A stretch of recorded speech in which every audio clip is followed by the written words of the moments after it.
Hey guys, tonight we're trudging into the smoky, candlelit halls and mud-slick taverns of medieval Europe to answer one question. What drugs did people actually take in medieval times? Not the modern kind that you can just get from your local dealer down the road. No, these are the strange, sketchy, sometimes hallucinogenic collection of plants, powders, and potions that kept medieval people stumbling along. So before you settle in, take a moment to like and subscribe, but only if you actually enjoy what I do here. Leave a comment telling me where you are listening from and what time it is for you. Now, dim the lights, switch on a fan for that white noise, and get as comfortable as possible. But let's pause for a second. Did people really get high on ergot, or did they just hallucinate because their bread was rotting? What counted as medicine when your barber was also your surgeon and occasionally your executioner? Did monks brew beer so strong it made them see saints? Or was that just an excuse to play with the nuns? Was sage smoked for stress? Or was it basically medieval aromatherapy gone wrong? And did peasants really eat poppy seeds until they forgot their own names? Congratulations, you've just woken up in the year 1349, and you're about to spend the night in a world where cannabis is medicine, poppy seeds are dinner, and the local monastery is basically a pharmacy run by sleep-deprived monks. Good luck. You rub the sleep from your eyes and find a monk grinding something green with a mortar and pestle. He swears it's for your back pain, but you're starting to suspect medieval medicine is just whatever they found growing behind the privy. Welcome to the world of cannabis, which is about to be prescribed for everything from gout to melancholia, also known as being sad because your dinner ran away. Let's set the scene. It's dawn in 1357, the straw mattress is poking you in places you didn't know you had, and your lower back feels like you slept in a barrel because you did. Into this agony shuffles Brother Raymond, the monastery's resident healer, and, not coincidentally, also the only monk who can never quite recall where he left his sandals. He claims he's up on all the latest medical advancements. By latest, he means advice from Galen, who's been dead for over 1,000 years, and one particularly helpful vision involving a talking goat. He opens a dusty wooden box, reveals a bundle of dried hemp leaves, and gives you a look that says, "Trust me. I've only accidentally set fire to my own beard twice." In the medieval world, cannabis is a cure-all. Back pain, cannabis poultice, cramps, hemp tea, insomnia. A quick pipe before evening prayers and you'll be sleeping through matins and possibly your own excommunication. The good news is, nobody's calling it a drug, at least, not yet. Cannabis is just another tool in the medieval first aid kit, sandwiched somewhere between leeches, prayers, and aggressively optimistic bloodletting. The same plant that's woven into rope and pressed into seed cakes is also being added to balms, ointments, and soothing pastes that are green, sticky, and always suspiciously low on actual instructions. Let's talk about dosage. There isn't one. Medieval medicine is less science and more close your eyes and hope for the best. Brother Raymond measures everything by a good handful, which is the medical equivalent of free pouring a cocktail with your eyes closed. Some recipes call for steeping cannabis in hot wine, others for mashing it into goose fat and slathering it directly on your sore bits. The only constant is the resulting sensation that you might either heal completely or discover you can hear colours. Side effects? Well, nobody's keeping records. If you're lucky, your pain eases, your mood lifts, and you're briefly the most popular person at evening vespers because you're handing out cookies made with herbal supplements. If you're unlucky, you become the subject of a new saint's tale, the miracle of the man who thought he was a duck.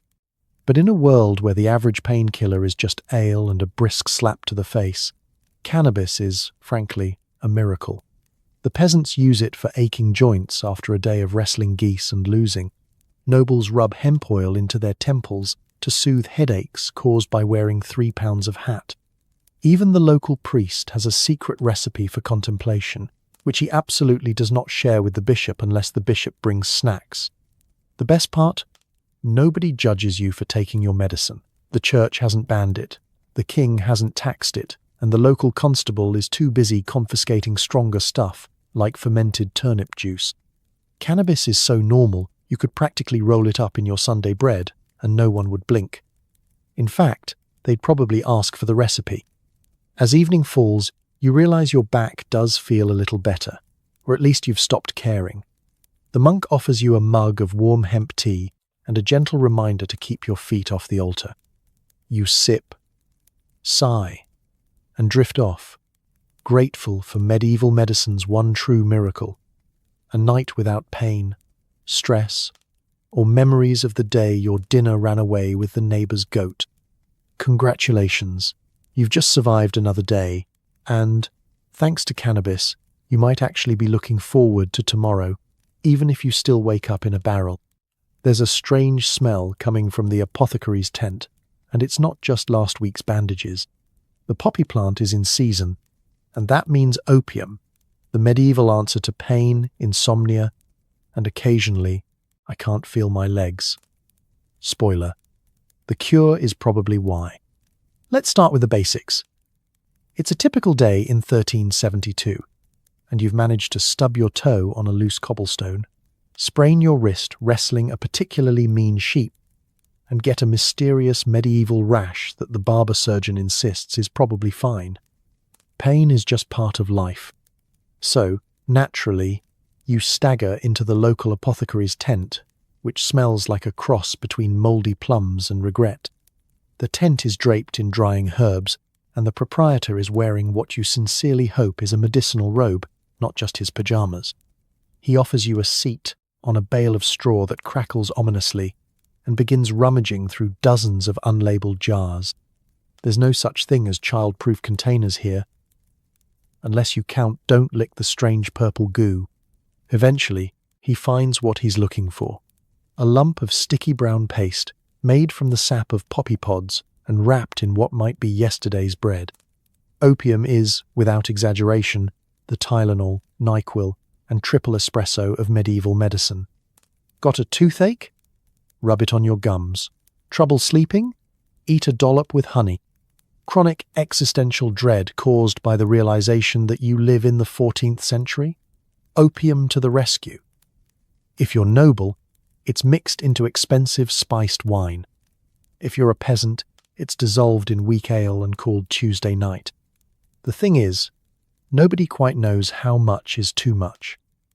The apothecary's dosing method involves a lot of eyeballing and a dash of let's see what happens. There are no warning labels, no handy color-coded charts, just a vague family recipe, scrawled in Latin, advising you to use enough to quiet the demons, but not so much you meet them. Sometimes you take too little and you're still howling by morning. Sometimes you take too much and you spend the next 2 days having vivid conversations with a coat rack. And it's not just for pain. Opium is a miracle cure, according to the monks who sell it on the side, between prayers and competitive cheese-making. It's given to fussy babies, cranky elders, and anybody who so much as sneezes near the Lord's stew pot. There are poppy-based syrups for coughs, poultices for wounds, and even little poppy seed cakes for festive occasions. Honestly, it's a wonder anyone remembers their own birthday. Side effects? Oh, there are side effects. After a dose of medieval opium, you might find yourself staring dreamily at the wall for hours, inventing new types of clouds, or forgetting how to use your feet. Your friends and family take it in stride, because frankly, everybody's a little loopy. He's having a poppy nap, they say, as you drool onto your tunic, blissfully unaware that the chickens have stolen your shoe. Of course, withdrawal isn't discussed much, because if you run out, you just go back to being in pain, which, in the Middle Ages, is the default setting. Nobles sometimes end up with secret poppy habits, hiding jars in the bottom of their jewelry chests and blaming the servants if they run dry. For peasants, the main problem is affording enough to actually get addicted in the first place. Still, in a world without anesthesia, antibiotics, or even basic hygiene, opium is as close to a miracle as you're going to get. Whether you're nursing a battlefield wound, soothing a toothache, or just trying to nap through the next sermon, you're grateful for the humble poppy. The only question is, will you wake up before someone tries to steal your lunch? By sundown, the tent is full of contented groans, gentle snoring, and at least one person insisting they can hear angels. You shuffle out, legs a little wobbly, head full of soft cotton, and realize medieval pain relief is simple. You're either cured, unconscious, or about to star in next week's morality play. Don't trust the guy with the sticky brown paste. Hemp. It's not just for making rope or awkwardly sturdy shirts. In the Middle Ages, the seeds ended up in porridge, the stalks became shoes, and the leaves? Well, let's just say nobody's quite sure if Grandma's soup was supposed to taste that interesting. Let's set the scene. It's market day in 1311, and you're wandering through the village square with the vague hope of trading one of your surplus turnips for literally anything that isn't another turnip. You pass stalls selling everything from dubious cheese to candles shaped like saints. But the real action is around the hemp merchant's cart, where an enterprising peasant is hawking miracle fibers with the enthusiasm of a medieval QVC host. Need rope? Hemp.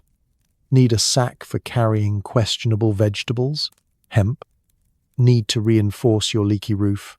Patch your only pair of trousers? Or, let's be honest, make a pair of underpants that double as a medieval cheese grater? Hemp again. But it's not just the practical uses that make hemp a medieval superstar. Somewhere along the way, someone realized that hemp seeds are actually edible, if you don't mind the texture of gravel and the flavor of disappointment. They're tossed into porridge, ground into meal, or sprinkled over bread like medieval poppy seeds, only with less chance of seeing dancing angels and more chance of getting stuck in your teeth until Michaelmas. As for the stalks, they're strong enough to weave into just about anything. Ropes, sandals, fishing nets, and, if you're really desperate, a makeshift helmet for the next village snowball fight. It's basically the duct tape of the Middle Ages, if duct tape was itchy, plant-based, and considered a valid form of currency when the barley harvest fails. Then there are the leaves. Officially, they're just another bit of green you toss into whatever stew happens to be bubbling on the fire. Unofficially, well, every family has a story about the one time Uncle Edric added a little too much hemp to the evening pottage and spent the night attempting to negotiate a peace treaty between the house cat and the soup ladle. To this day, Grandma's special soup is spoken of in hushed, reverent tones. No one's sure what was in it, but everyone remembers feeling strangely at ease about the thatched roof leaking into the bread bin. Hemp is so embedded in daily life that people barely notice they're using it. You go to bed in a hemp-stuffed mattress, wake up to a hemp seed breakfast, and trudge through mud in hemp-woven shoes that promise support but mostly deliver dampness. You mend your fishing net with hemp twine and mutter under your breath every time it snags on another sunken boot. The only thing not improved by hemp is your hairstyle, which, after a day under a hemp hat, resembles a sheep that lost a bet. Of course, not all uses are strictly practical. Some monks swear by hemp tea as a remedy for everything from headaches to persistent thoughts about cheese.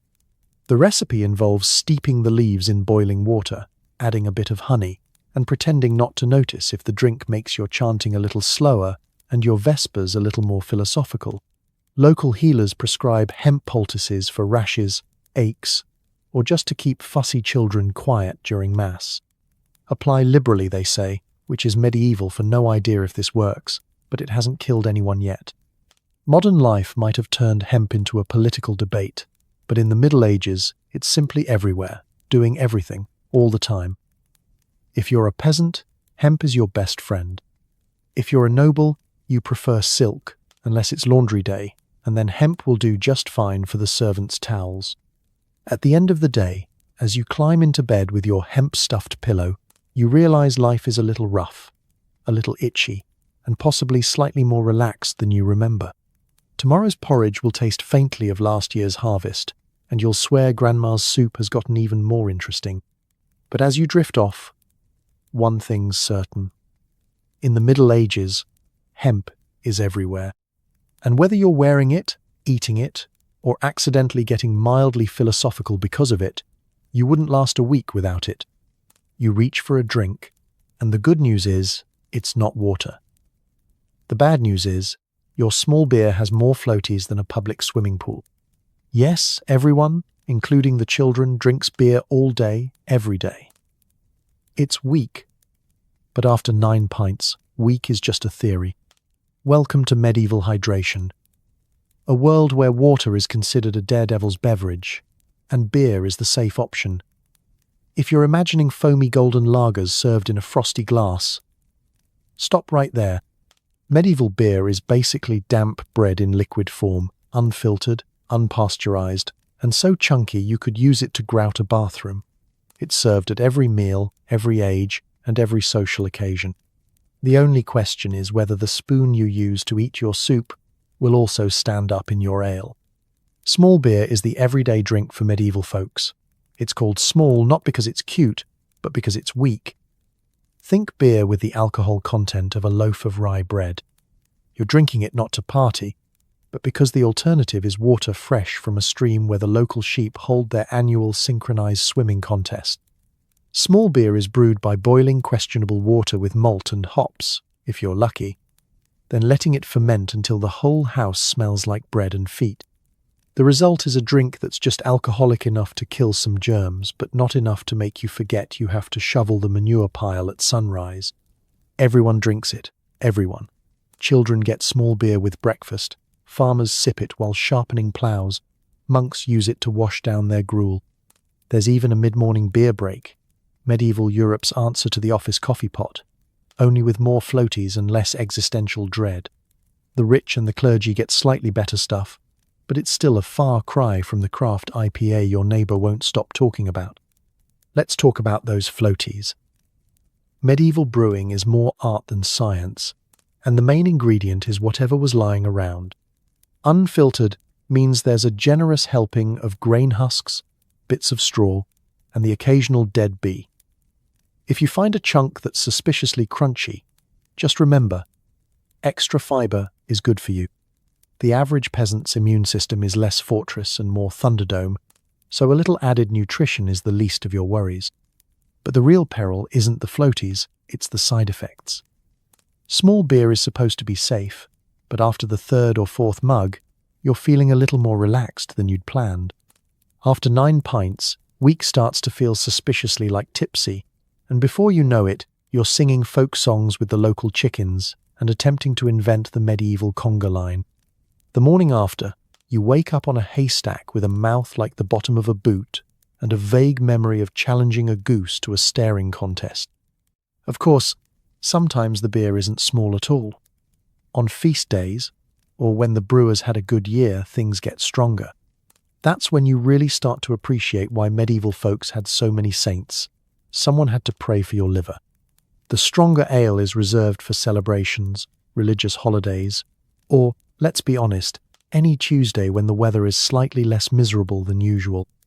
Even the brewing process is a community event. Entire families gather to stir, strain, and sample the product. Someone always insists their secret is adding more hops. Someone else claims it's all about the magical yeast living in the rafters. In reality, it's about survival. You drink beer because it's safer than water, more filling than soup, and frankly, it makes that daily medieval grind a little bit softer around the edges. So next time you sip your filtered, refrigerated lager, raise a glass to your ancestors, survivors of the chunky, floaty, suspiciously lively world of small beer. Because in medieval times, you drank to stay alive, and if you got a little tipsy along the way, well, so much the better. Cheers to making it through another day, one mug at a time. If you thought wine was reserved for nobles, think again. Monasteries are busy flavouring their homemade vintages with everything from honey to hallucinogenic herbs. Congratulations, you're drinking what might be the Middle Ages' first edible. Let's be clear. In the medieval world, wine is never just wine. It's not even always grape-based. Sometimes it's whatever was left in the cellar after last year's disastrous cider experiment. The nobility might have the clear, sweet stuff imported from Bordeaux, but for most people, wine is an experiment in liquid courage, dental hygiene, and, inexplicably, religious enlightenment, take a stroll through the average medieval monastery.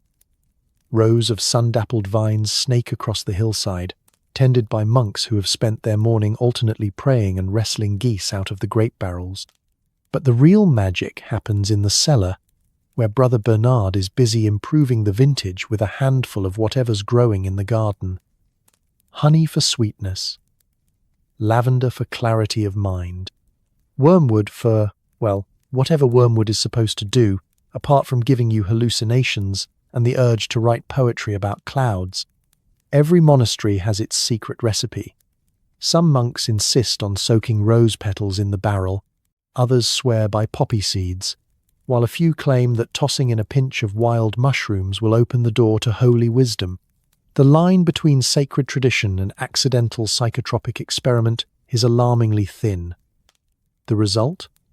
A beverage that's part communion, part fever dream, and all medieval. But it's not just monks who get creative. Apothecaries and village-wise women have been infusing their own wines with everything from thyme to wild hemp, each concoction designed to solve a specific medieval problem. Got a headache? Here's a cup with willow bark and wine. Insomnia? Add a dash of henbane. Just don't plan on remembering the next 3 days. Bad mood? Elderflower, honey, and a little splash of whatever the cat dragged in will put a smile on your face, or, at minimum, on the neighbour's goat. And then there's the taste. Medieval wine islets call it robust. A glass might greet you with notes of plum, earth, and a suspicious aftertaste of medicinal root. Sometimes it sparkles, thanks to fermentation. Sometimes it fizzles, thanks to whatever Brother Bernard dropped in by accident. If you're lucky, the honey covers most of the flavours. If you're unlucky, you'll discover why the phrase acquired taste was probably invented by someone on their third cup. Of course, nothing says celebration quite like spiced wine. On feast days, the wine is mulled with cloves, cinnamon, nutmeg, spices worth more than your life savings, and, for good measure, a shot of whatever homegrown herbs survived the last frost. The entire village lines up for a taste, and by sundown, half the town is either dancing around the maypole or lying under it, contemplating the meaning of sheep. But beware, moderation is not a medieval virtue. After a few goblets, the line between holy visions and the wall is singing again gets alarmingly blurry. Monks have been known to pen entire treatises on the meaning of life after a particularly strong batch, only to wake up the next day and find they've written 40 pages on the importance of not trusting ducks. And if you think children were spared, think again. Water is a gamble, and small beer isn't always available, so it's not unheard of for kids to get a watered-down glass at dinner. It explains a lot about medieval bedtime stories, most of which end with someone turning into a carrot or being chased by a very angry loaf of bread. So, next time you sip your carefully curated Cabernet, remember, in medieval times, wine wasn't just a drink.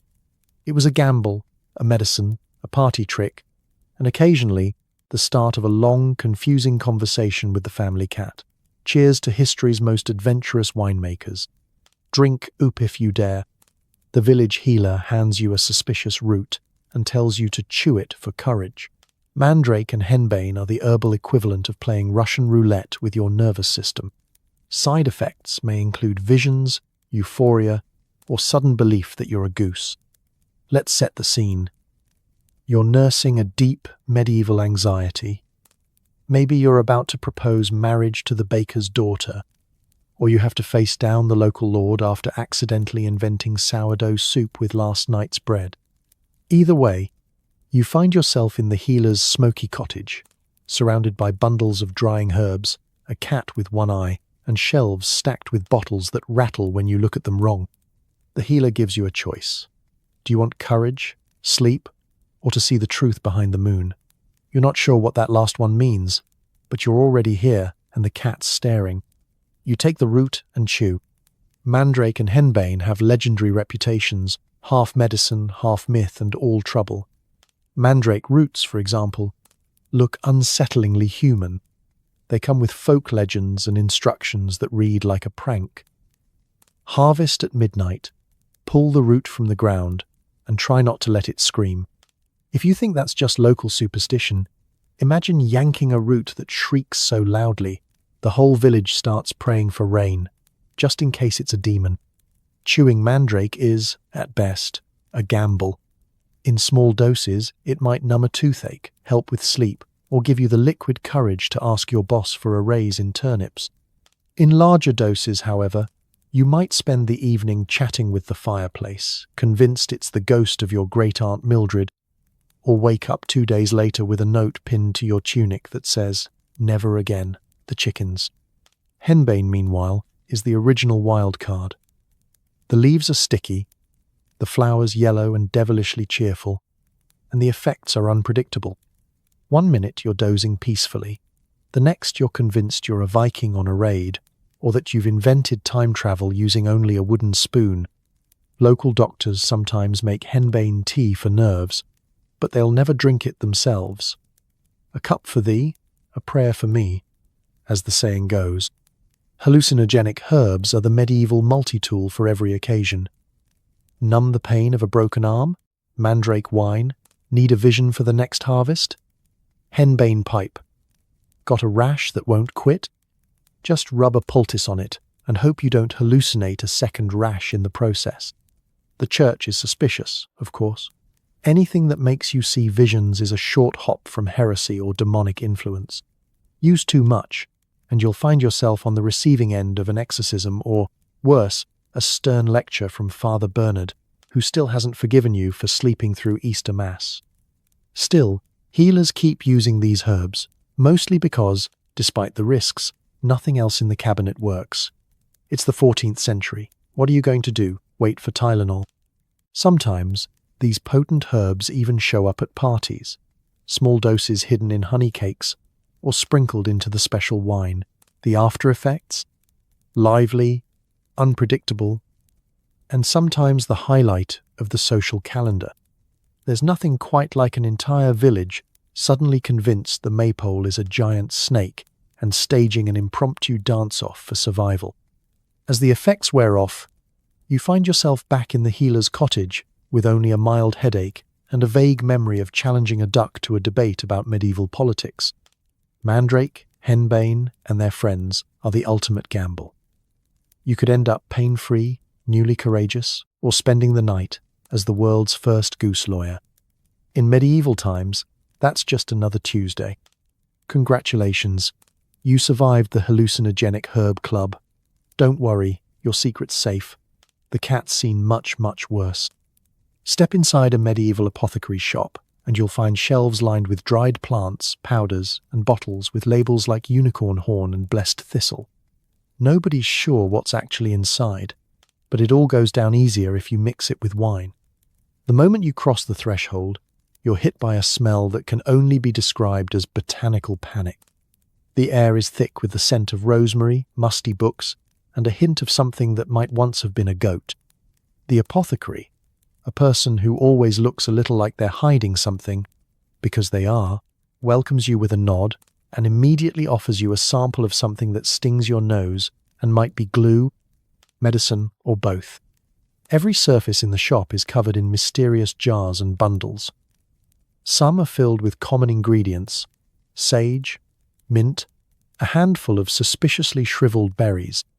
Others are labelled in Latin, a language the apothecary barely understands but uses anyway to impress customers and hide the fact that the dragon's tongue is actually just a particularly ugly carrot. There are roots bundled together with old string, dried mushrooms that look like props from a haunted puppet show, and dozens of powders in varying shades of danger. And the pills? There are no pills, just lumps of pressed powder, rolled in honey or stuck in cheese to trick children and grown men alike into swallowing them. Capsules? Not unless you count a snail shell filled with mystery goo. The customer service is enthusiastic but unscientific. The apothecary is equal parts pharmacist, bartender, and, occasionally, marriage counselor.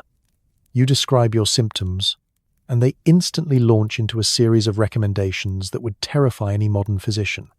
Coughing? Here's a syrup made from violets and the tiniest bit of opium. Achy joints? Rub this ointment of mystery on your knees and avoid strong winds. Trouble sleeping? Try a sleep draught with valerian, poppy, and just enough honey to disguise the taste of regret. But it's not just human customers who keep the business afloat. Villagers arrive with sick chickens, limping pigs, and cats with mysterious injuries.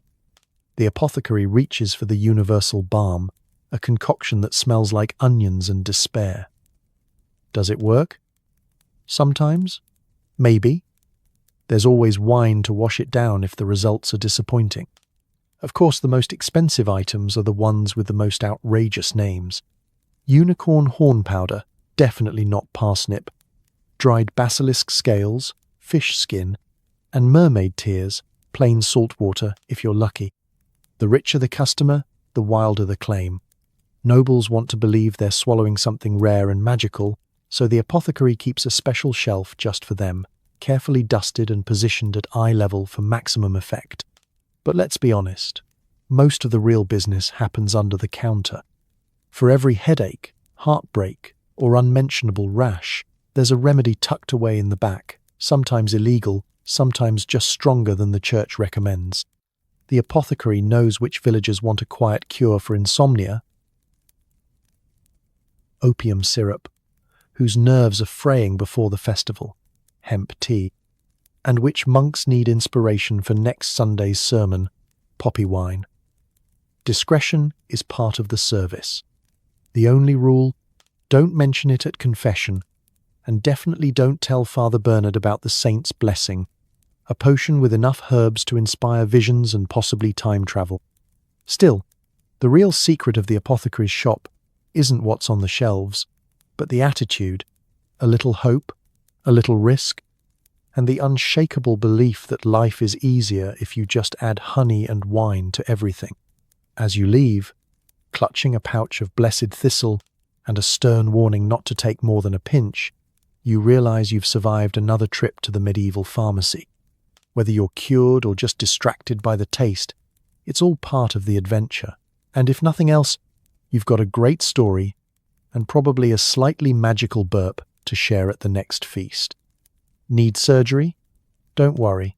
The barber surgeon is here, with his trusty soporific sponge, soaked in opium and hemlock. Just breathe deeply and try not to think about how much your odds depend on whether he skipped lunch. Let's set the scene. You've managed to injure yourself in classic medieval fashion. Maybe you got into a brawl with a goose, or perhaps you just tripped over the family pig again. Either way, you've got a broken limb, an infected boil, or a mysterious swelling that looks like it's about to develop its own personality. This is not a world of urgent care clinics and numbing injections. It's you, a wooden bench, and a man with more knives than teeth. The barber surgeon, so named because he'll trim your beard, lance your abscess, and remove your appendix all in the same sitting, is the medieval multitasker nobody asked for. He enters the room, rolling up his sleeves with theatrical flair. His tools are arrayed on a stained wooden table, a rusty saw, a pair of tongs, a hammer for bone encouragement, and the star of the show, the soporific sponge. The concept is simple and terrifying.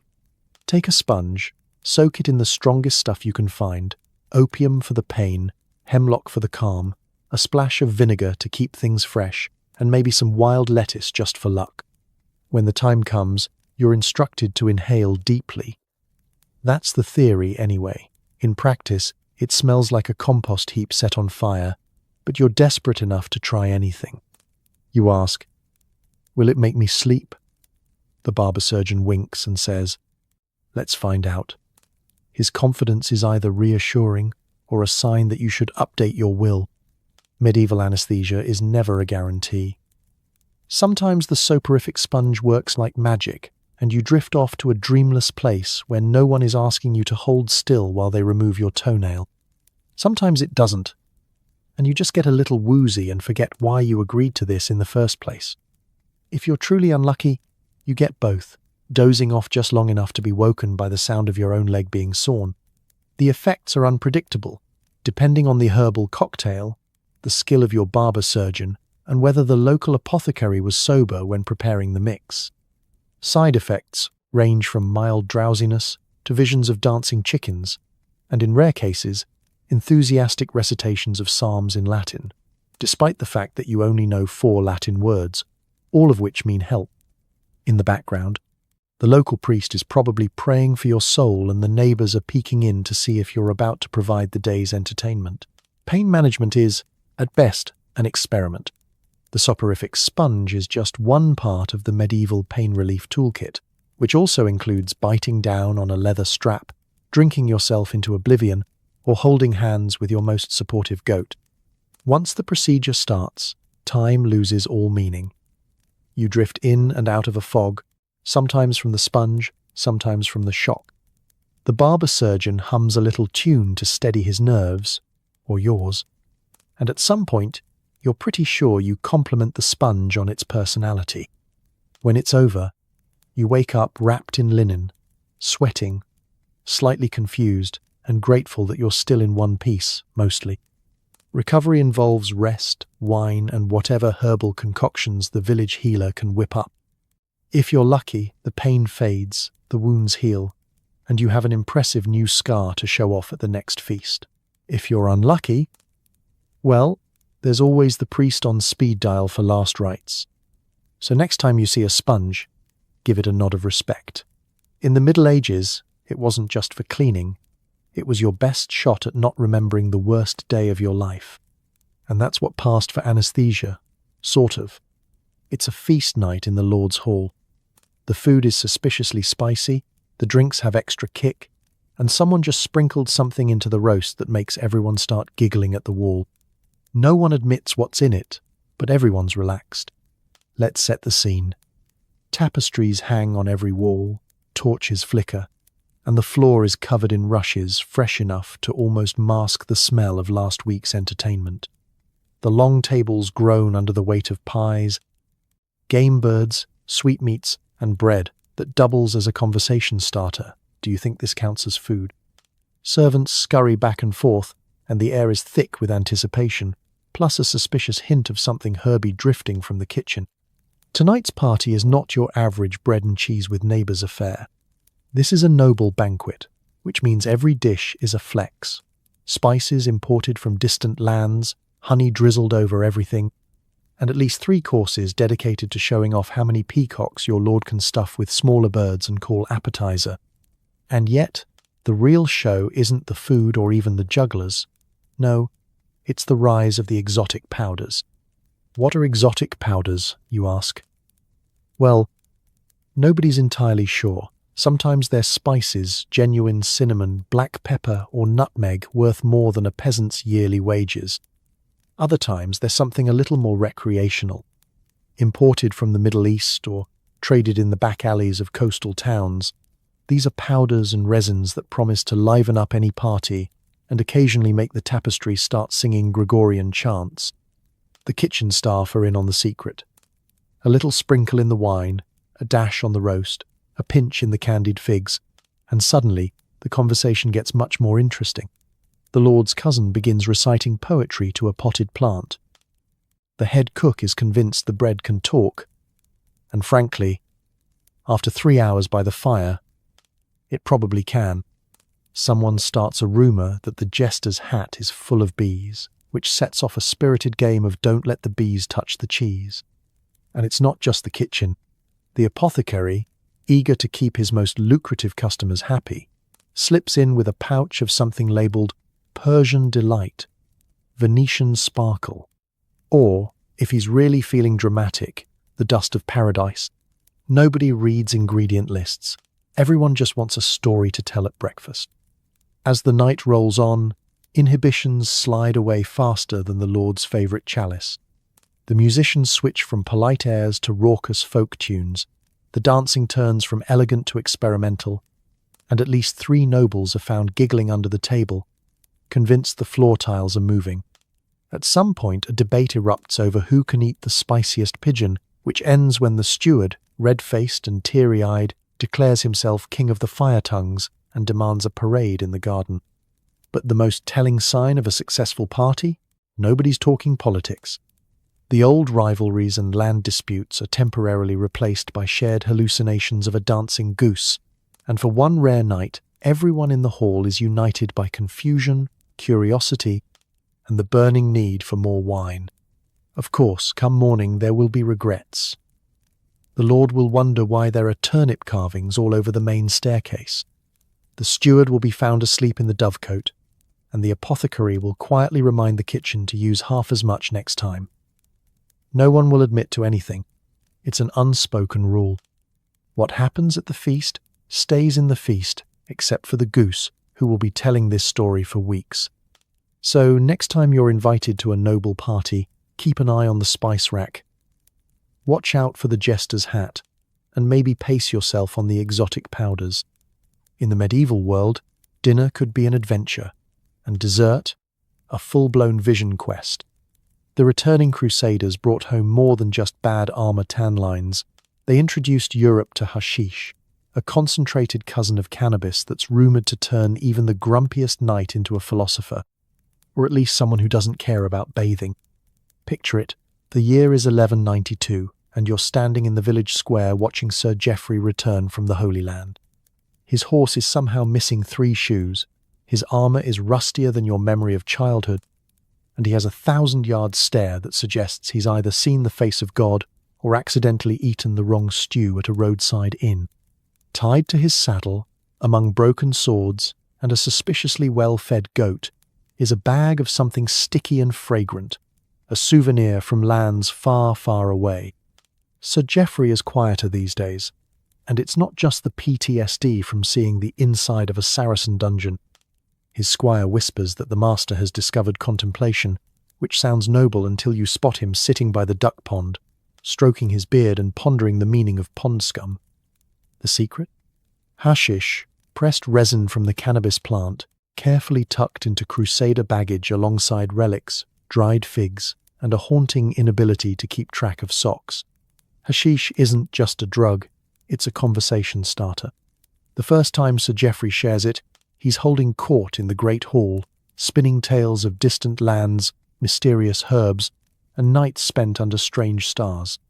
The local priest tries to intervene, only to find Sir Geoffrey offering him a mysterious brown prayer aid. By the end of the night, the priest is preaching about the theological significance of ducks, and half the village is convinced that maybe, just maybe, God is shaped like a turnip.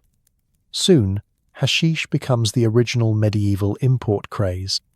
Nobles, always eager for a taste of the exotic, invite Crusaders to dinner, where hashish-infused cakes are passed around alongside spiced wine and even spicier stories. Nobody quite knows how much to use, so every meal is an experiment. Sometimes it's a subtle lift. Everyone's cheerful, music sounds sweeter, and the Lord forgets to tax turnips for an entire afternoon. Sometimes it's chaos. By dessert, the steward is composing poetry to his shoe, and a knight challenges a tapestry to single combat. For the lower classes, hashish is more rumor than reality, a tale traded in taverns or a secret shared in dark corners. But the idea spreads. There's something out there that can make you feel lighter, softer, even a little bit magical, if only for an evening. The local wise woman is soon offering Crusaders honey balls at the market, promising relief from everything from toothache to spiritual heaviness, which is medieval for I've seen too many winters and not enough decent meals.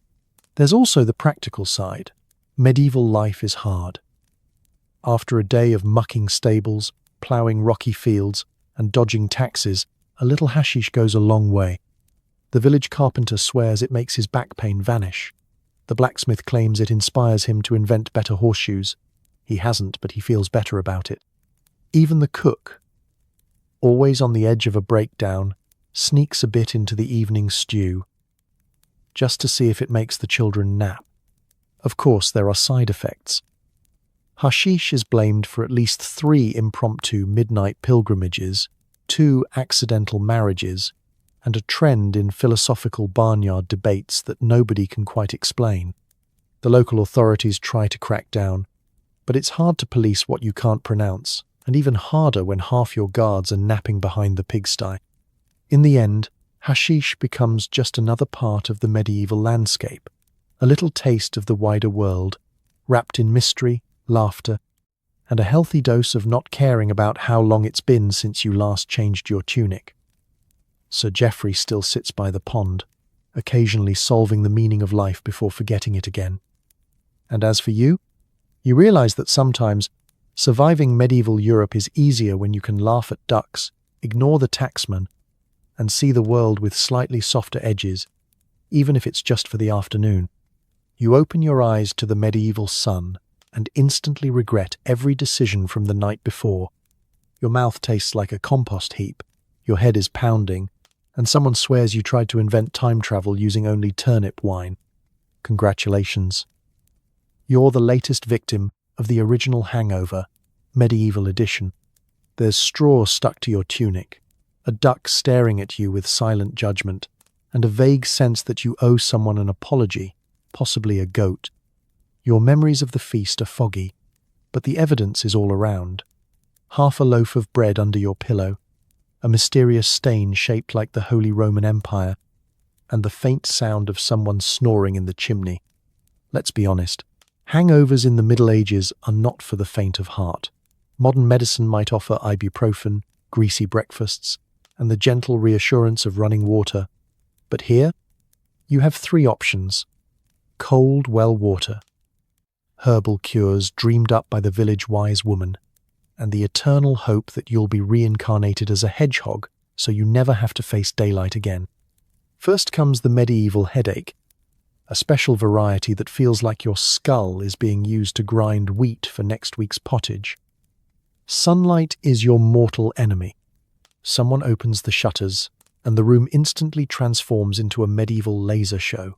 You groan and pull a wool blanket over your face, which does little to help because it smells like damp sheep and last winter's plague.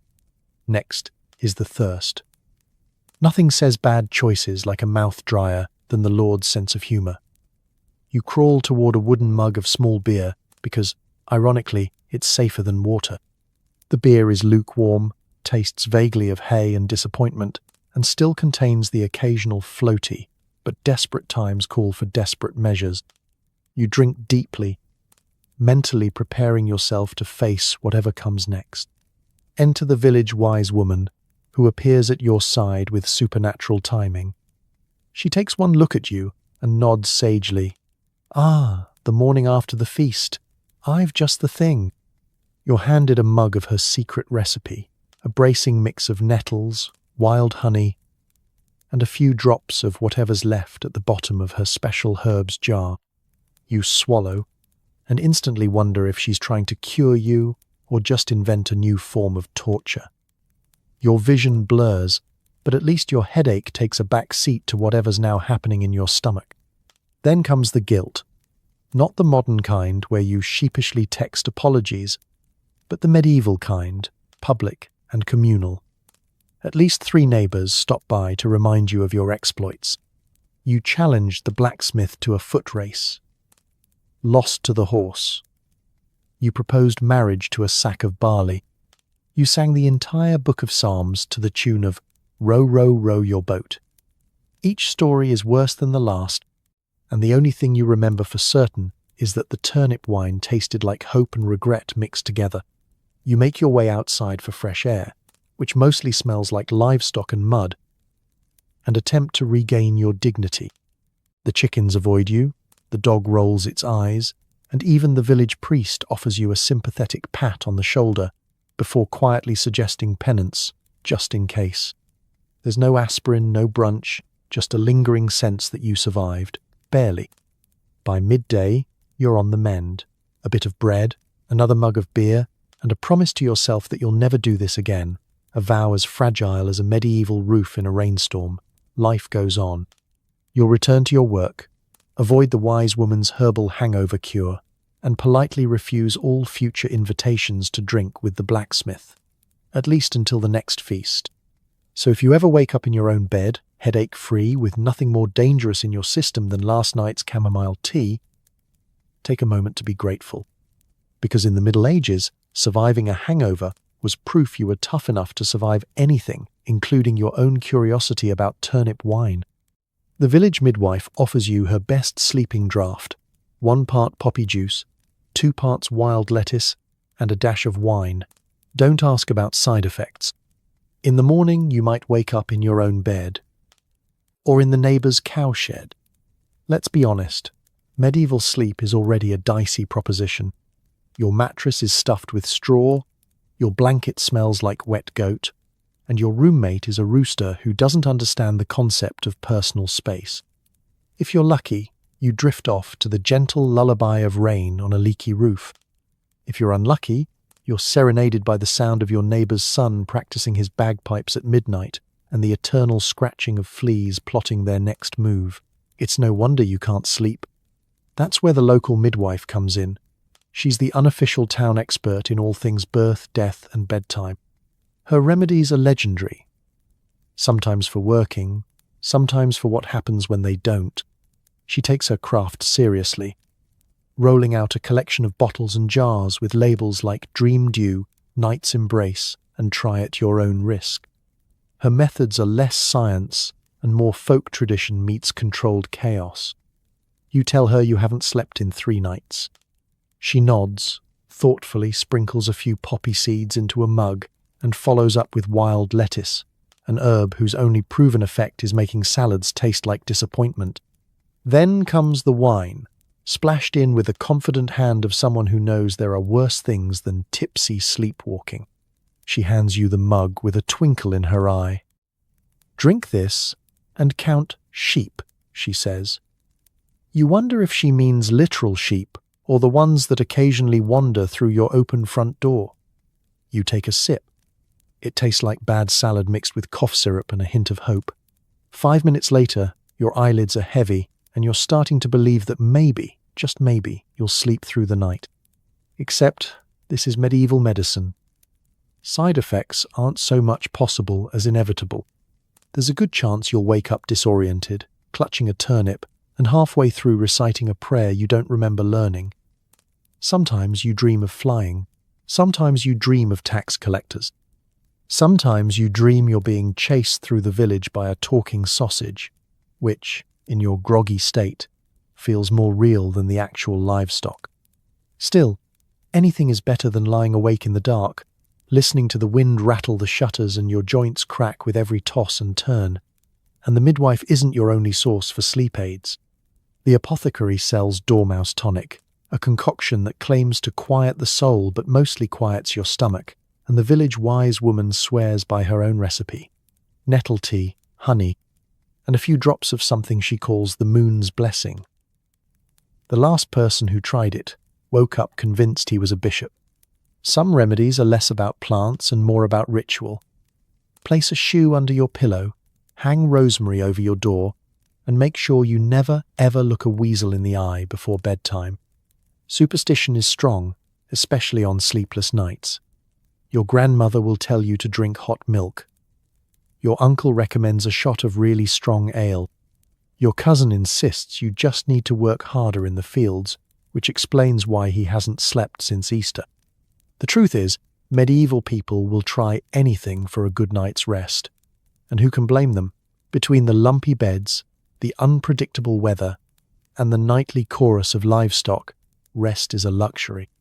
So if a poppy-laced potion helps, even a little, you'll risk the occasional morning spent waking up with straw in your hair and a pig as your big spoon.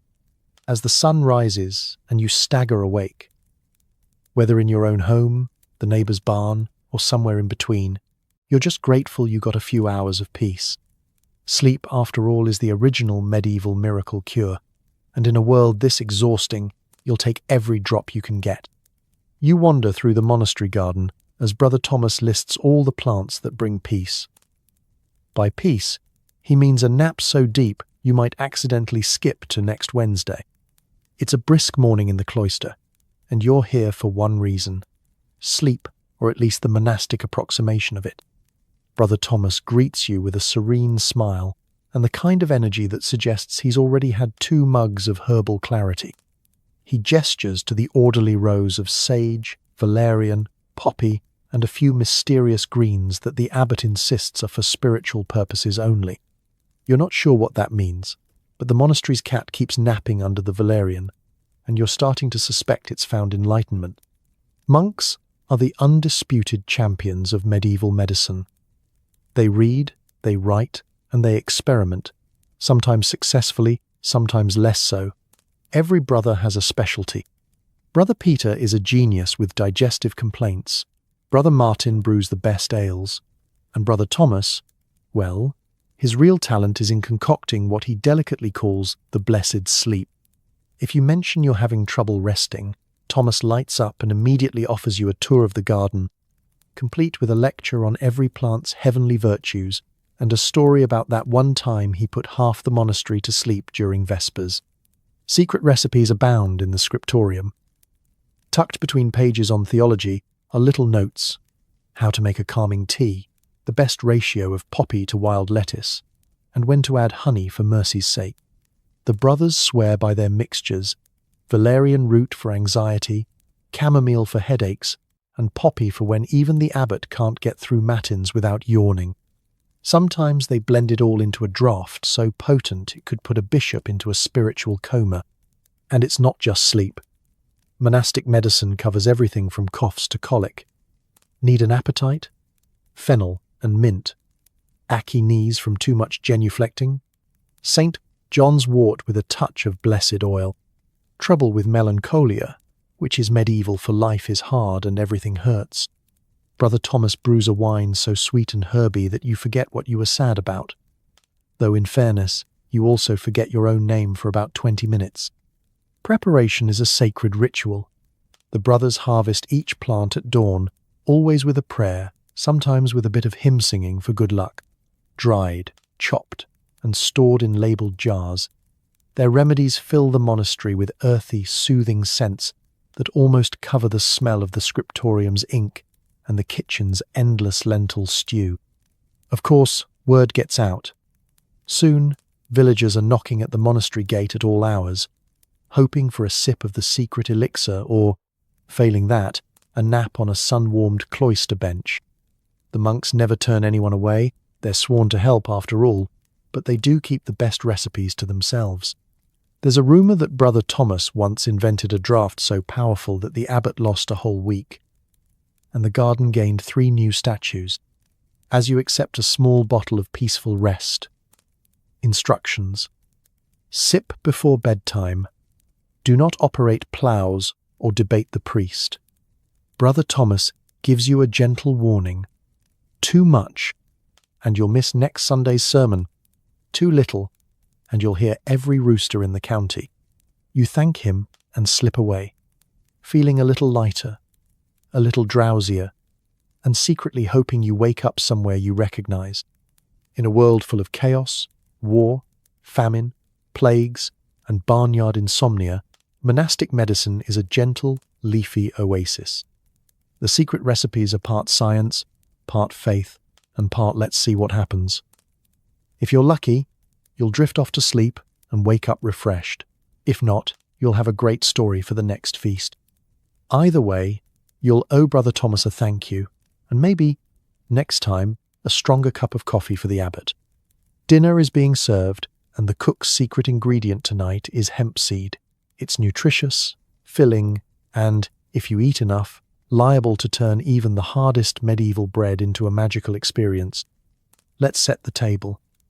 You're hunched on a 3-legged stool at a wobbly wooden table, staring at a steaming bowl of something that's mostly turnips and hope. The cook, brandishing a ladle like a scepter, ladles out the daily pottage and gives you a wink. "Bit of a surprise in there tonight," she says, and you know from grim experience that this could mean anything from a dead fly to a live one. But tonight, it's different. The air smells faintly nutty, and the bread, usually a medieval exercise in jaw strength, looks almost inviting. Hemp seed is the star ingredient, and in the Middle Ages, it's as close as you'll get to a superfood. Packed with oil, protein, and the faint possibility of daydreams, hemp seed shows up in everything. Porridge, soup, cakes, and even that infamous loaf of break, your tooth bread. It's food for the body, a tiny treat for the mind. And, On days when there's nothing else, it's what stands between you and an evening spent gnawing on boiled shoe leather. The local cook swears by it. She claims hemp seed can make any meal better, though her standards were last seen running away with the town baker. She'll grind it into meal for thickening soups, sprinkle it over salads, if you can call 2 leaves and a snail a salad, or work it into cakes for feast days. There's even a rumour she once made hemp seed butter, but it was so popular that the Lord ate it all before anyone else could get a taste. To this day, the servants eye the pantry with suspicion whenever he starts humming. The true magic, though, is what hemp does to bread. Medieval bread is legendary, but not for the reasons you want. Usually dense, sometimes gritty, and always a gamble, it could double as a building material. Hemp seed, with its oils and nutty flavour, softens the loaf just enough that you can break off a hunk without risking dental disaster. The kitchen is suddenly full of grateful sighs as villagers bite into a loaf that doesn't bite back. There are side effects, of course. Eat enough hemp seed porridge and you'll feel a warm sense of well-being that's only partially caused by hunger pangs subsiding. Some say it helps soothe aching muscles and calms the spirit after a long day of mud-wrestling livestock. Others just appreciate not having to chip their dinner out of a loaf shaped like a rock. There are even whispered stories about hemp cake at weddings, guests mysteriously cheerful, the bride's mother briefly forgetting to complain about everything, and the groom declaring the soup absolutely profound. But the real secret of cannabis in the medieval kitchen is versatility. On fasting days, when eggs, meat, and even laughter are banned by the church, hemp seed steps in to fill the gap. It's technically allowed, thoroughly humble, and, unlike some of the other medieval delicacies, won't make you regret your choices in the morning. The cook stirs it into everything, hoping for a nod of approval from the priest and a thank you from the Lord, though both are more likely to just ask for seconds. After dinner, you sit back with a full belly and a mild sense of euphoria. It's possible that's just the relief of not having to eat more boiled cabbage. Or maybe it's the hemp, gently working its way into your bones, loosening the knots in your shoulders and letting you forget for just a moment that you have to get up and do it all again tomorrow. As the candles burn down, you find yourself smiling. Tonight, medieval life tastes almost good. The bread is only slightly dangerous, and everyone is just a little bit happier, thanks to the humble hemp seed. Tomorrow, the cook will go back to her usual experiments, but for now, you bask in the gentle, nutty afterglow of the best dinner you've had in weeks. Not every medieval lady packs jewellery. Some stash a jar of imported opium for headaches, heartbreaks, and the kind of long banquets where the lute solo goes on for hours. Imagine the scene: the castle's great hall, bustling with silks, whispered gossip, and the unmistakable aroma of questionable poultry. You're a noblewoman, trussed up in enough linen and velvet to qualify as a walking tapestry, and your dowry chest is your private treasure vault. Most expect to find pearls, gold, and maybe a hair ribbon or two. What they don't know is that nestled beneath the embroidery sits a small, precious jar of opium, your secret weapon against the aches and existential crises of noble life.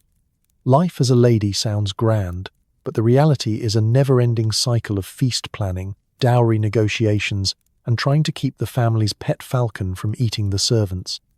Then there are the social obligations. Hours spent pretending to care about your cousin's embroidery.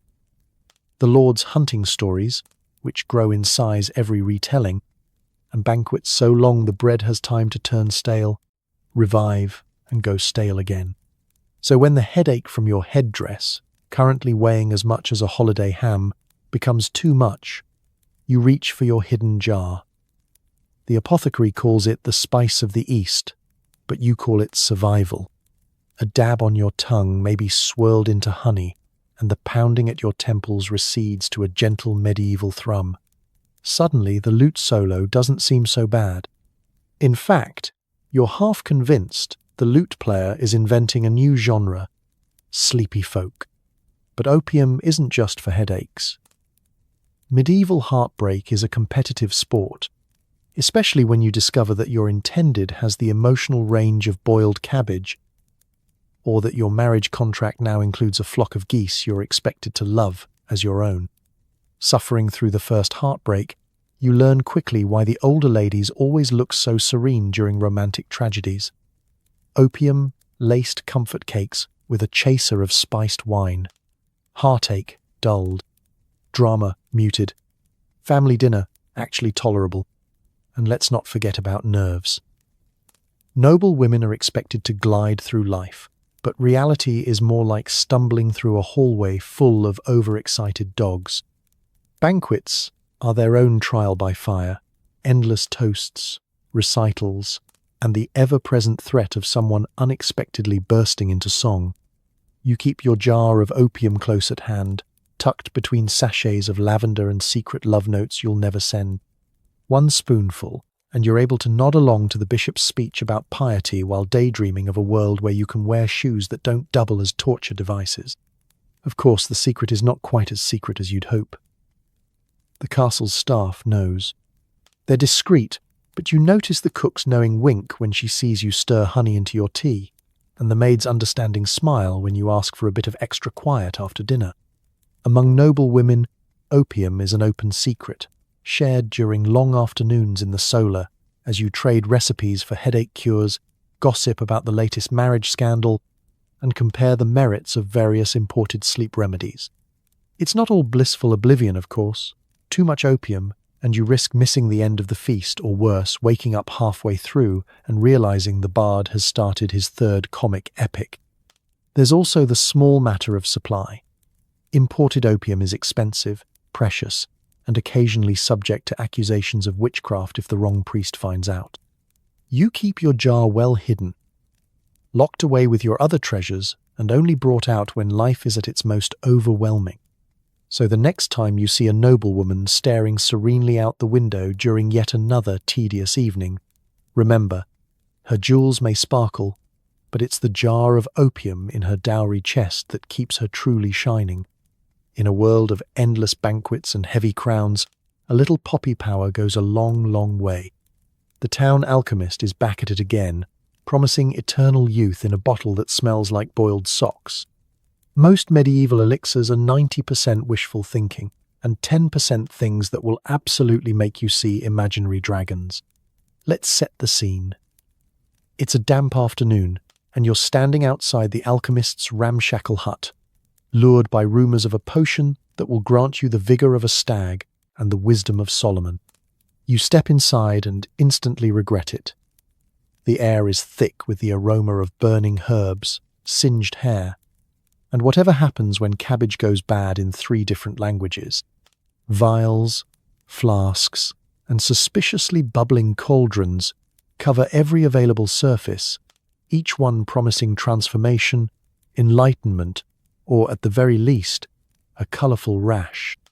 The alchemist himself is part scientist, part dreamer, and part local hazard. He greets you with wild eyes and soot-stained fingers, proudly unveiling his latest masterpiece, a cloudy green potion labelled Elixir of Ageless Wonder, do not inhale. You're not sure if that last instruction is a warning or an invitation, but you're desperate enough to take the risk. Besides, how much worse can life get? You already sleep on straw and share your living space with livestock. The alchemist's ingredients are equal parts exotic and alarming. He waves dried mandrake root, a pinch of something labelled unicorn dust, which you suspect is just ground-up chicken bone, and a generous splash of spirits of wine. He assures you that it's all been tested on his apprentice, who has since taken up beekeeping and refuses to talk about last Thursday. With a flourish, the alchemist pours the concoction into a pewter cup and urges you to drink. It tastes, predictably, like boiled socks and regret.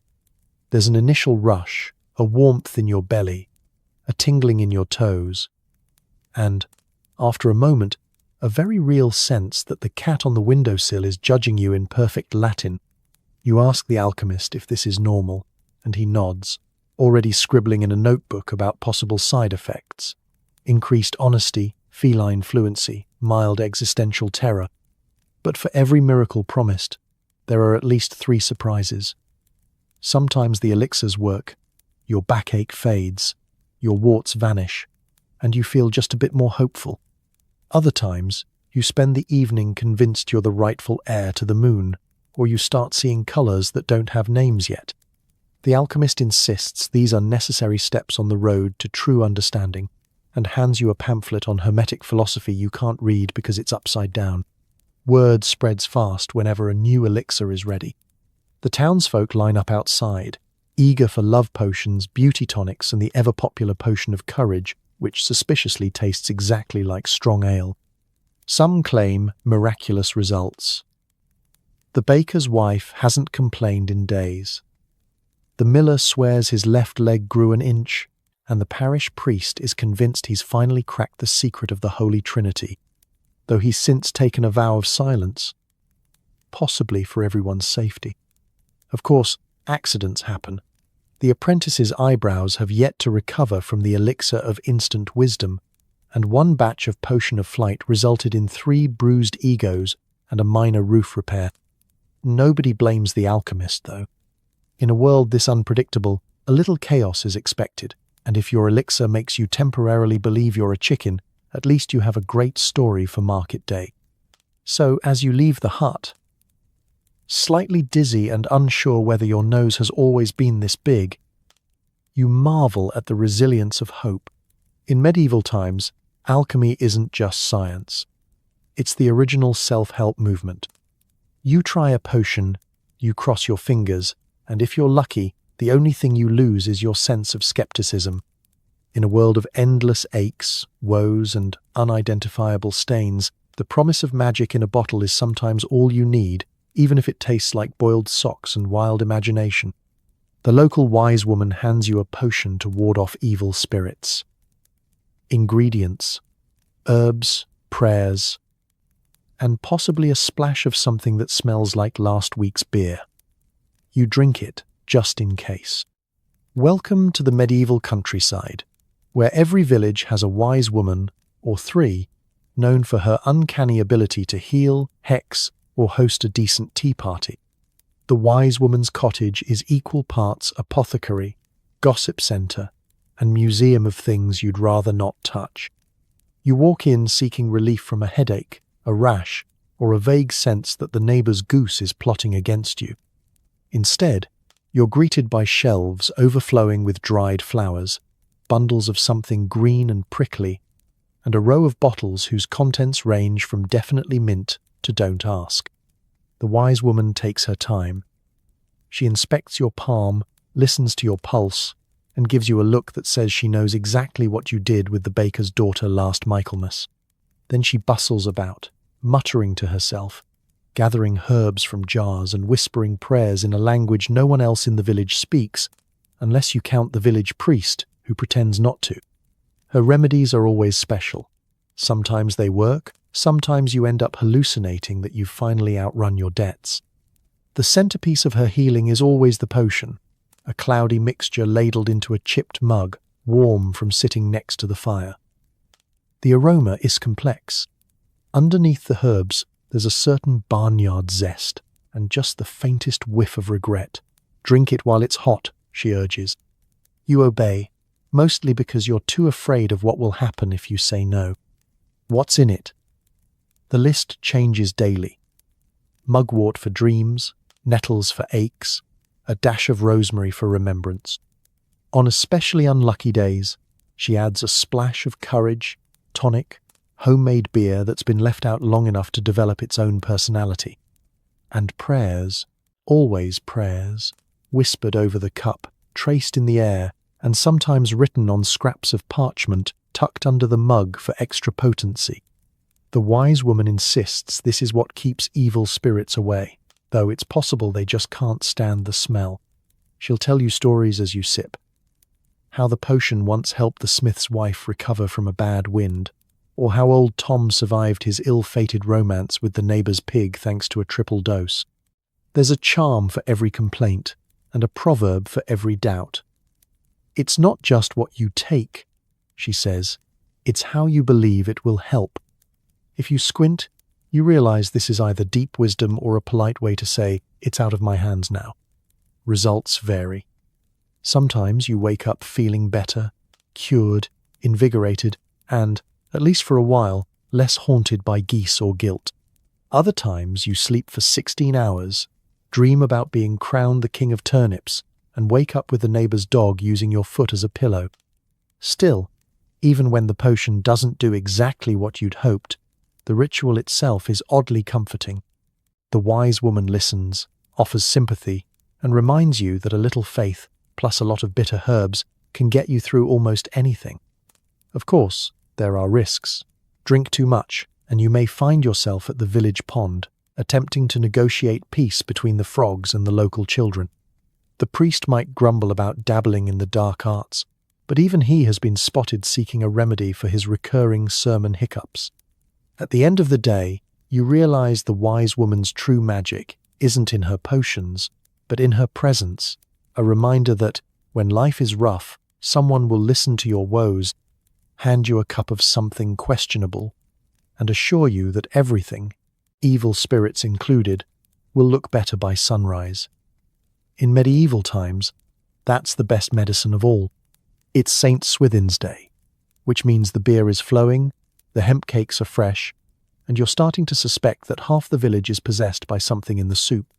Feast days are the medieval answer to a weekend bender, except instead of sleeping it off on Sunday, you get to parade through town, sing dubious hymns, and dance badly around the maypole while the parish priest pretends not to notice you're all on your fourth mug of special ale. It's a time when all the usual rules are put aside, and everyone, lord, peasant, and even the livestock lets loose. The preparations begin at dawn. The cook, a woman of questionable morals but impeccable seasoning, is already baking trays of hemp cakes, muttering about last year's incident with the dancing cow. Children are assigned to fetch firewood. Villagers decorate everything in sight with wildflowers and suspiciously sticky ribbons, and the brewer hauls out barrels of beer strong enough to clean a wound, or, if you're not careful, open one. As the village green fills up, the atmosphere transforms. The air is thick with roasting meat, boiling stew, and the distant, unmistakable tang of someone accidentally setting the bread on fire. Tables groan under the weight of pies, sausages, and platters of hemp-seed pottage. No one knows exactly who first decided that hemp belonged in everything from biscuits to porridge, but no one's complaining. After a few servings, even your neighbour's never-ending complaints about moles sound philosophical. And the soup, oh, the soup. Every household brings a different ingredient, creating a bubbling cauldron of culinary optimism and thinly disguised leftovers. The result is equal parts delicious, dangerous, and, for reasons no one can explain, mildly hypnotic. After a few bowls, old Mrs. Barlow is convinced she can speak to crows, the miller tries to teach his donkey to waltz, and the local priest quietly excuses himself to check the candles every time someone offers him a second helping. Drinks flow as the sun climbs higher. Small beer for the children, because hydration matters even on feast days.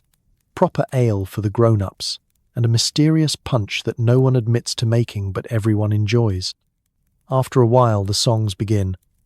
Old folk tunes about doomed lovers, victorious saints, and the occasional turnip that saves the day. You find yourself arm in arm with the blacksmith, belting out a chorus that grows more enthusiastic and less coherent with every verse. By mid-afternoon, inhibitions have been left behind, along with common sense.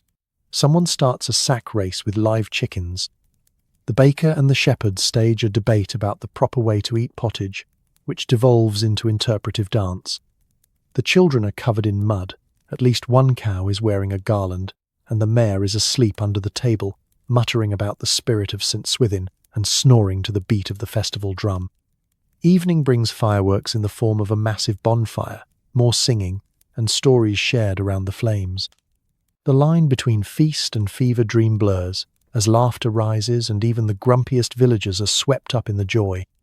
Yes, there's something odd about the soup, and yes, your head will ache tomorrow, but for tonight you're not just surviving, you're part of a riotous, ridiculous, utterly unforgettable celebration.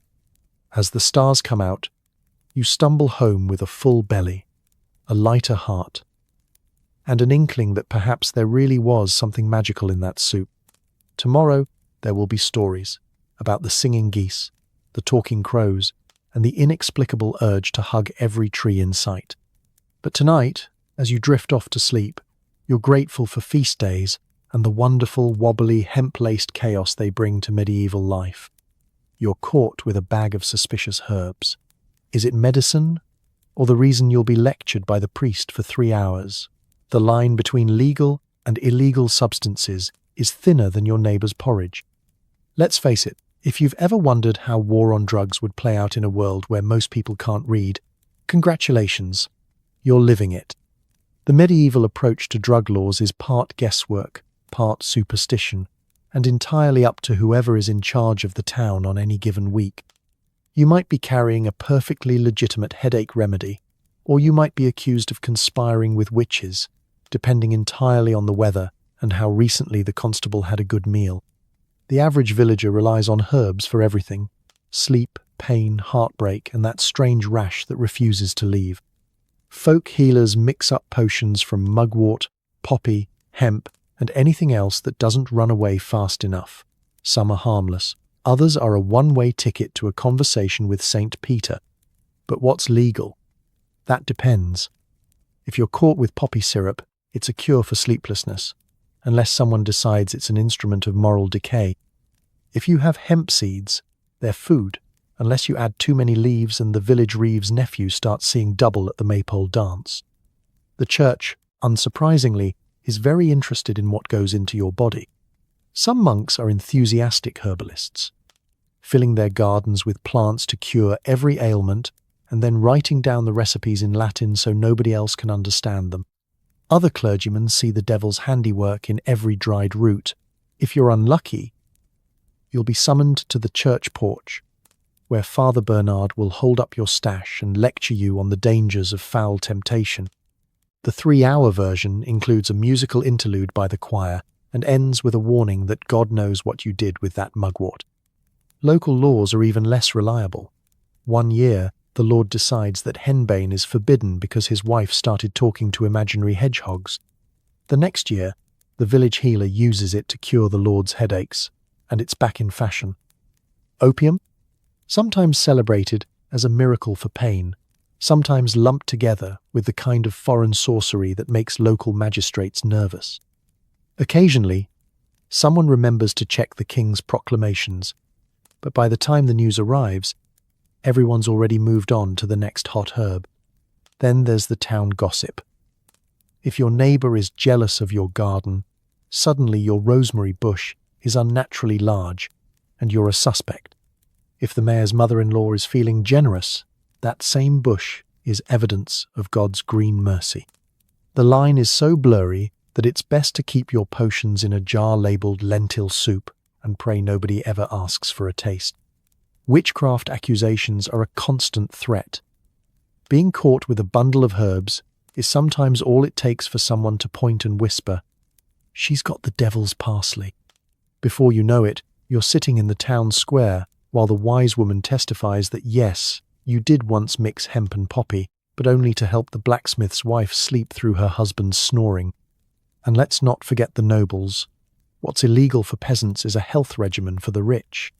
The lord's wife can have a chest full of poppy syrup, imported sleeping stones, and a bottle labelled Midnight Courage without a second glance. You, meanwhile, get side-eyed for growing too much fennel. Ultimately, the only real law is don't get caught.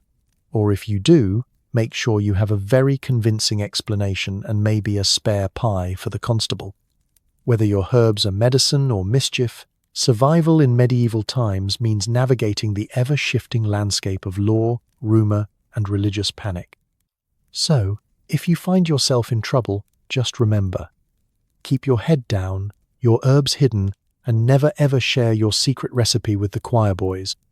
You're suffering from medieval withdrawal, and the local priest is convinced you're possessed. Someone brings out holy water. Someone else brings more beer. This is medieval medicine at its finest, caught somewhere between the world of science and the realm of maybe the devil did it. Let's say you've run out of your nightly dose of poppy syrup or your last pinch of hemp.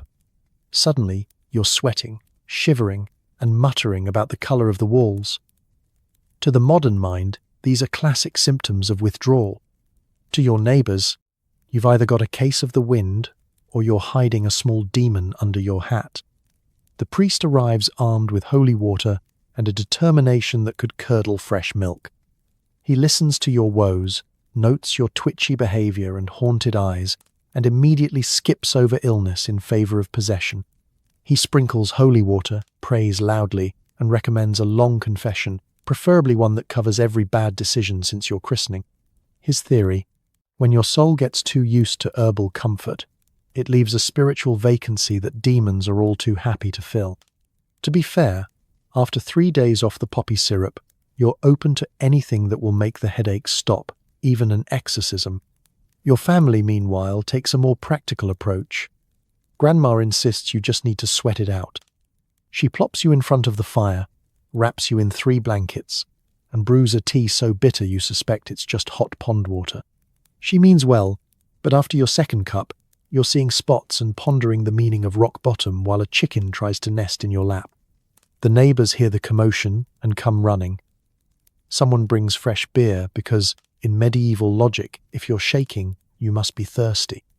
Someone else offers a mug of courage wine, laced with a little leftover poppy, just in case this is more medical than supernatural. Before long, you're the center of a community crisis, a cross between a medieval intervention and a very poorly organized bake sale. Superstition is everywhere. Withdrawal shakes, that's elf shot. Strange dreams must be the work of fairies, or perhaps you offended the village's guardian saint by refusing seconds at last Sunday's feast. In the Middle Ages, there's a folk explanation for everything.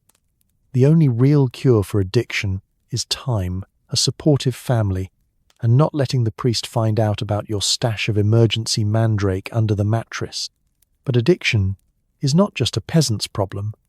The local lord's sister is quietly hooked on soothing wine, and half the clergy depend on holy syrup to make it through midnight prayers. They hide it better, but everyone knows. Still, when withdrawal comes calling, the symptoms are always the same: nerves, sweats, an unshakable feeling that something is missing, and a deep, philosophical need for just one more cup of literally anything. The priest, of course, wants a miracle.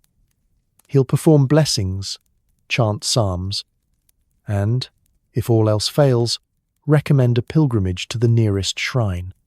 But most villagers know the truth. There are no easy cures, just a lot of waiting, sweating, and creative herbal teas. You ride out the worst of it surrounded by a chorus of prayers, the occasional sprinkle of holy water, and enough beer to float a small fishing boat. Eventually the fever breaks, your head clears, the village breathes a collective sigh of relief, and everyone returns to pretending you just had a touch of summer fever. The priest offers a final blessing, your family welcomes you back with soup, and the neighbors quietly ask if you're holding on to any extra poppy syrup, for emergencies, of course. So, the next time you think about modern detox routines, just remember, in medieval times, your choices were limited. It was holy water, beer, and whatever magic the wise woman could brew. If you survived, you were considered cured, and probably owed the local priest a very large candle. It turns out the rich aren't just addicted to land and power. They're quietly hooked on poppy tinctures, and nobody wants to mention it, especially not at church. Picture this: a grand stone manor, all stained glass, echoing halls, and a suspiciously large collection of velvet cushions. The lord of the manor is draped across his chaise lounge in a pose meant to evoke deep thought, but it's really just so he doesn't have to stand up. At his elbow sits a delicate silver vial, ornately etched with lions, griffins, and, if you look close, a poppy blossom or two, hiding in plain sight. These are the secrets of the medieval upper crust. While peasants dose themselves with home-brewed remedies and wise woman potions, the nobles have access to the finest imported opium, poppy syrup, and elixirs straight from the Venetian apothecary, who, conveniently, never asks questions and always accepts gold. In the noble household, a headache is never just a headache. It's an opportunity to break out the special tonic best enjoyed in private chambers behind a locked door, or during the third hour of a particularly boring mass. Officially, poppy tinctures are for ailments, migraines, female troubles, and that mysterious condition known only as nerves. Unofficially, the Lord's favourite excuse is preparing for diplomacy, which apparently requires spending hours contemplating the ceiling and occasionally giggling at the chandelier. Lady Marjorie, meanwhile, has her own stash, hidden in the false bottom of a jewellery box, used to survive long embroidery sessions, tedious poetry recitals, and the horror of listening to her cousin play the lute off-key for the 100th time. The staff are well aware. The steward pretends not to notice when the master's morning medicine leaves him blissed out for the entire afternoon. The chambermaids quietly refill bottles with diluted wine, praying nobody notices the difference. The family physician, who is paid handsomely to look concerned and write indecipherable Latin notes, recommends modest use, then accepts his own dose as payment. Even the chaplain, ever eager to protect his lord's soul, looks the other way unless he's in on the stash himself. What makes it all so hush-hush is the reputation game. Nobles live and die by appearances, robust health, good breeding, and the ability to endure 9-hour banquets without openly weeping into the gravy. Admitting to a poppy habit is out of the question, even as everyone develops a suspicious fondness for herbal cordial and digestive drops. Gossip flows like mead, but direct confrontation is rare. Instead, there are endless coded conversations. How is the Lord's sleep? Lady Marjorie seems so serene these days. Is it true the Baron's new apothecary studied in Baghdad? No one says the word addicted. That's a peasant's problem. This is a refined taste. Of course, overindulgence has its perils. There are rumours about lords sleeping through council meetings or ladies drifting off halfway through a tournament. Occasionally, someone's so relaxed they forget which side of the table they're supposed to sit on, or spend an entire afternoon convinced the family cat is reciting Latin poetry. The official story is always exhaustion, the weather, or something in the stew. Behind closed doors, the reality is simple. The rich are just as human as everyone else, only with better furniture and more expensive bad habits. Their poppy-laced evenings are filled with soft laughter, wild dreams, and the gentle assurance that tomorrow's troubles can wait. And as long as no one says it out loud, everything remains perfectly proper. Until, of course, the bishop comes to visit unannounced and finds half the household napping blissfully through evening prayers. So the next time you picture a medieval lord or lady, remember, underneath the velvet, the jewels, and the carefully curated dignity, there's a secret bottle of poppy tincture tucked away, proof that even the mighty need a little escape from the madness of medieval life, especially if it helps them survive another lute solo. At the annual Midsummer Festival, the air is thick with wood smoke, laughter, and the suspiciously sweet smell of burning herbs. By midnight, half the village is either singing or hugging a tree. Welcome to the highlight of the medieval social calendar, the festival where everyone, from the tiniest child to the oldest crone, comes together to eat, drink, and temporarily forget about plague, taxes, and the ongoing battle with moles in the barley field. Preparation starts days in advance. Bonfires are built, barrels are rolled out, and a parade of pies, cheeses, and slightly burnt sausages appears as if by magic. But the real magic is in the air. Somewhere between the roasting meat and the mulled wine, you notice it. The unmistakable scent of something more than just firewood. That's because the herb man has arrived, his wagon piled high with dried bundles of sage, mugwort, and, depending on how adventurous the village is feeling, hemp or even a pinch of henbane. He trades packets for gossip, and everyone insists their recipe for festival stew is just traditional, which is medieval code for don't ask too many questions. As dusk falls, the party picks up speed. The ale flows freely, sometimes spiked with a little extra herbal spirit, courtesy of the wise woman, who claims it helps with dancing. The town fiddler tunes up, the first round of maypole dancing begins, and before you know it, the line between enthusiastic and possessed by the spirit of the festival starts to blur. Someone is always first to suggest smoking a little something for good luck. Suddenly, The festival fire is ringed with people who are slightly too invested in discussing the shape of clouds or the political motivations of sheep. The older villagers wink knowingly. It's all in good fun, they say, while sipping their herbal punch with an expression that suggests they're about to discover a new colour. The children, meanwhile, dart through the crowd with sticky hands and grass in their hair, entirely immune to the deeper mysteries of the festival but perfectly tuned to the sugar in the honey cakes. By the time the second round of hemp cakes is served, the singing has gotten noticeably louder, and the arguments over who can jump the bonfire, who the highest, are interrupted only by fits of giggles and the occasional impromptu nap under the tables. It's not all chaos, though. The festival is also about community and ritual.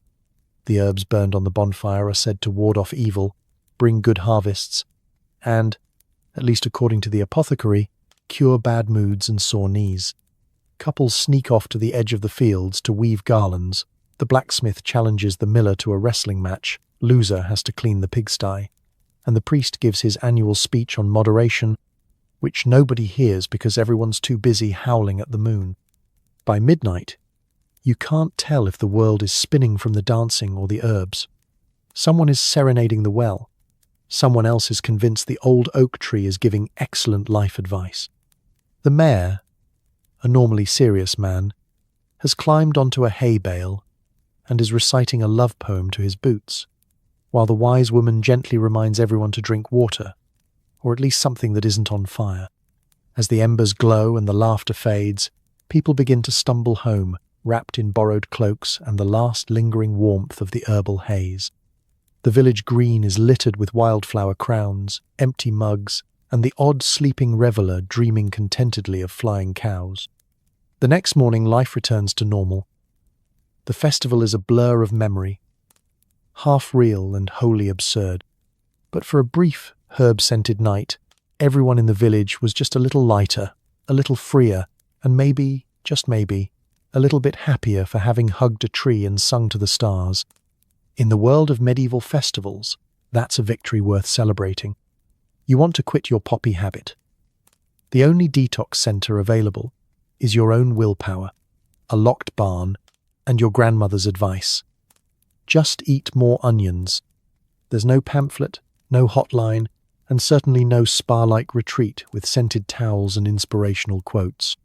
In the 14th century, rehab means barricading yourself somewhere no one can hear you sob, while your extended family stands guard outside, offering motivational support in the form of boiled root vegetables and the occasional threat to let the chickens keep you company. Your grandmother is the self-appointed chief of medicine. She bustles in and out of the barn, arms loaded with onions, garlic, and dubious home remedies. "Sweat it out," she commands, opening every window and door to make sure the draft is just uncomfortable enough to remind you of your sins. She brings endless onion broth. Convinced that a good, hearty vegetable can cure anything, melancholy, heartbreak, possession, or a mild addiction to medieval narcotics. You try to rest on a pile of hay that's equal parts straw and questionable smells, but sleep is a cruel, fleeting guest.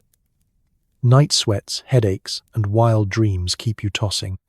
You hallucinate conversations with the barn cat, who offers surprisingly solid life advice, while your body insists that a dose of poppy syrup would be the perfect nightcap. Instead, you get more onion stew and the encouragement of your cousin, who tells you about the time he quit spiced ale for Lent and still shivers at the memory. Withdrawal is not for the faint of heart. One minute you're shivering under 3 blankets, the next you're sweating so much the chickens ask if you're planning to hatch something. The village wise woman visits, offers you a pouch of soothing herbs and a pep talk about how true courage is in the gut. You're pretty sure she means literal guts, considering how much garlic she's slipped into your soup. For distraction, your family brings in entertainment. Your uncle tries to juggle turnips, badly. Your little sister sings you ballads about heroic cabbages. And the local priest drops by to say a few prayers and recommend confession, just in case. It's not exactly a modern spa. There's no music, unless you count the cows mooing at dawn and the gentle chorus of snoring from the goat pen. Your pillow is a sack of barley, and your daily exercise consists of pacing the length of the barn, plotting escape, and dodging droppings. Occasionally, you wonder if being addicted was actually easier, but as the days crawl by, something changes. The shakes become less severe, the cravings dull at the edges, and you start to feel more human, though you'll never look at onions the same way again. The world outside the barn becomes less terrifying. Your family brings in fresh bread, and someone sneaks you a sliver of honeycomb to celebrate making it through another night without screaming. You even manage to nap, dreaming only of slightly aggressive vegetables. When you finally emerge, blinking into the sunlight, the whole village is waiting. They cheer, they hug you briefly because you smell like barn and onions, and they tell you how brave you are, braver than the time old Tom faced down the angry sheep. Your grandmother beams with pride, declares you cured, and recommends you celebrate with a bowl of, yes, more onion soup. You're not cured by modern standards, but you've survived the medieval version of rehab, sheer stubbornness, family support, and the unwavering power of root vegetables. There's no certificate, no badge, but there is a sense of accomplishment, and a barn cat who now follows you everywhere, convinced you're some sort of saint. So next time you're tempted by the poppy syrup, remember the locked barn, your grandmother's onions, and the look on your cousin's face when he tried to juggle them. In medieval times, that's as good as clean gets. And if you ever need motivation to stay sober, just think, it's either this or another week with the chickens. Someone's collapsed at the fair. Was it the mouldy bread, the opium wine, or just a classic case of medieval dehydration? The doctor prescribes more wine and a nice, long nap. If you wake up, you're cured. Welcome to the medieval emergency room, a sun-dappled patch of grass behind the pig pen, 2 nervous apprentices, and a collection of bottles, herbs, and prayer beads that look suspiciously like last year's leftovers. There's no stretcher, no triage nurse, and definitely no privacy curtain. Just a crowd of villagers, each with their own theory on what exactly has caused today's grand collapse. Let's rewind. Fairs in the Middle Ages are a sensory overload. Roasting meat, sticky sweets, strong ale, questionable stew, and treats like mouldy rye bread that's more psychedelic than nutritious. Toss in a handful of hemp cakes, a mug of the apothecary's energizing cordial, and a sip, or 3, of poppy-laced wine, and you have the perfect recipe for what the village healer cheerfully calls unexpected napping. The moment someone keels over, face down in the maypole ribbons, the crowd leaps into action. Aunt Mildred fans them with her apron. The blacksmith offers to carry them to the healing spot, which is usually a shady patch under a tree with a nice view of the juggler. The baker swears he saw it coming, and the priest rushes in to offer prayers, just in case this is a spiritual crisis in disguise. Enter the doctor, if you're lucky enough to have one in your village. He's part healer, part chemist, and part magician. His qualifications include 3 years as an apprentice, a handwritten note from the monastery, and the fact that he owns more than 2 books. He surveys the patient, sweaty, pale, mumbling about dancing goats, and immediately launches into the standard medieval diagnostic process. Sniff the breath. Wine. Check the pulse, erratic, and ask what they ate, everything. Was it the mouldy bread? Rye infected with ergot can turn a simple sandwich into a psychedelic adventure. Was it the relaxing wine? Opium-infused vintages are all the rage at fairs. 1 cup makes the lute sound tolerable, 2 cups, and you're negotiating trade deals with invisible saints. Maybe it was just dehydration, that classic medieval health crisis. Hours in the sun, too much dancing, not enough safe water. Whatever the cause, the cure is always the same. Let them sleep it off. The doctor hands over a mug of weak wine, safer than water, and believed to restore balance to the humours. Sometimes he mixes in a drop of something herbal, just to impress the onlookers.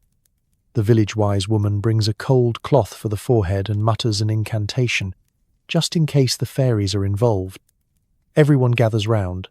sharing stories of the time my cousin fainted and dreamed he was a goose, or that day the blacksmith forgot his own name for an hour. Medical observation consists of waiting to see if you wake up. If you do, congratulations, you're cured.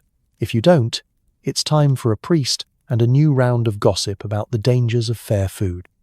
The phrase emergency medicine means hoping the patient is lucky, tough, and not allergic to medieval medical experiments.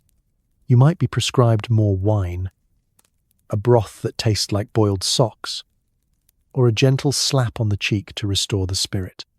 Eventually you blink awake, staring up at a ring of concerned faces, a priest still praying, and the juggler taking bets on whether you'll try the apple pie next. Someone hands you a chunk of bread, fresh this time, and the healer advises less of the wine and more of the water, which everyone ignores until next year's fair. In medieval times, surviving a festival emergency is a matter of luck, community care, and a willingness to nap anywhere. There are no medical charts, but there are plenty of stories, and if you make it home with only a headache and a new respect for moderation, you're one of the lucky ones. Until the next fair, anyway. Not every medieval experiment ended well.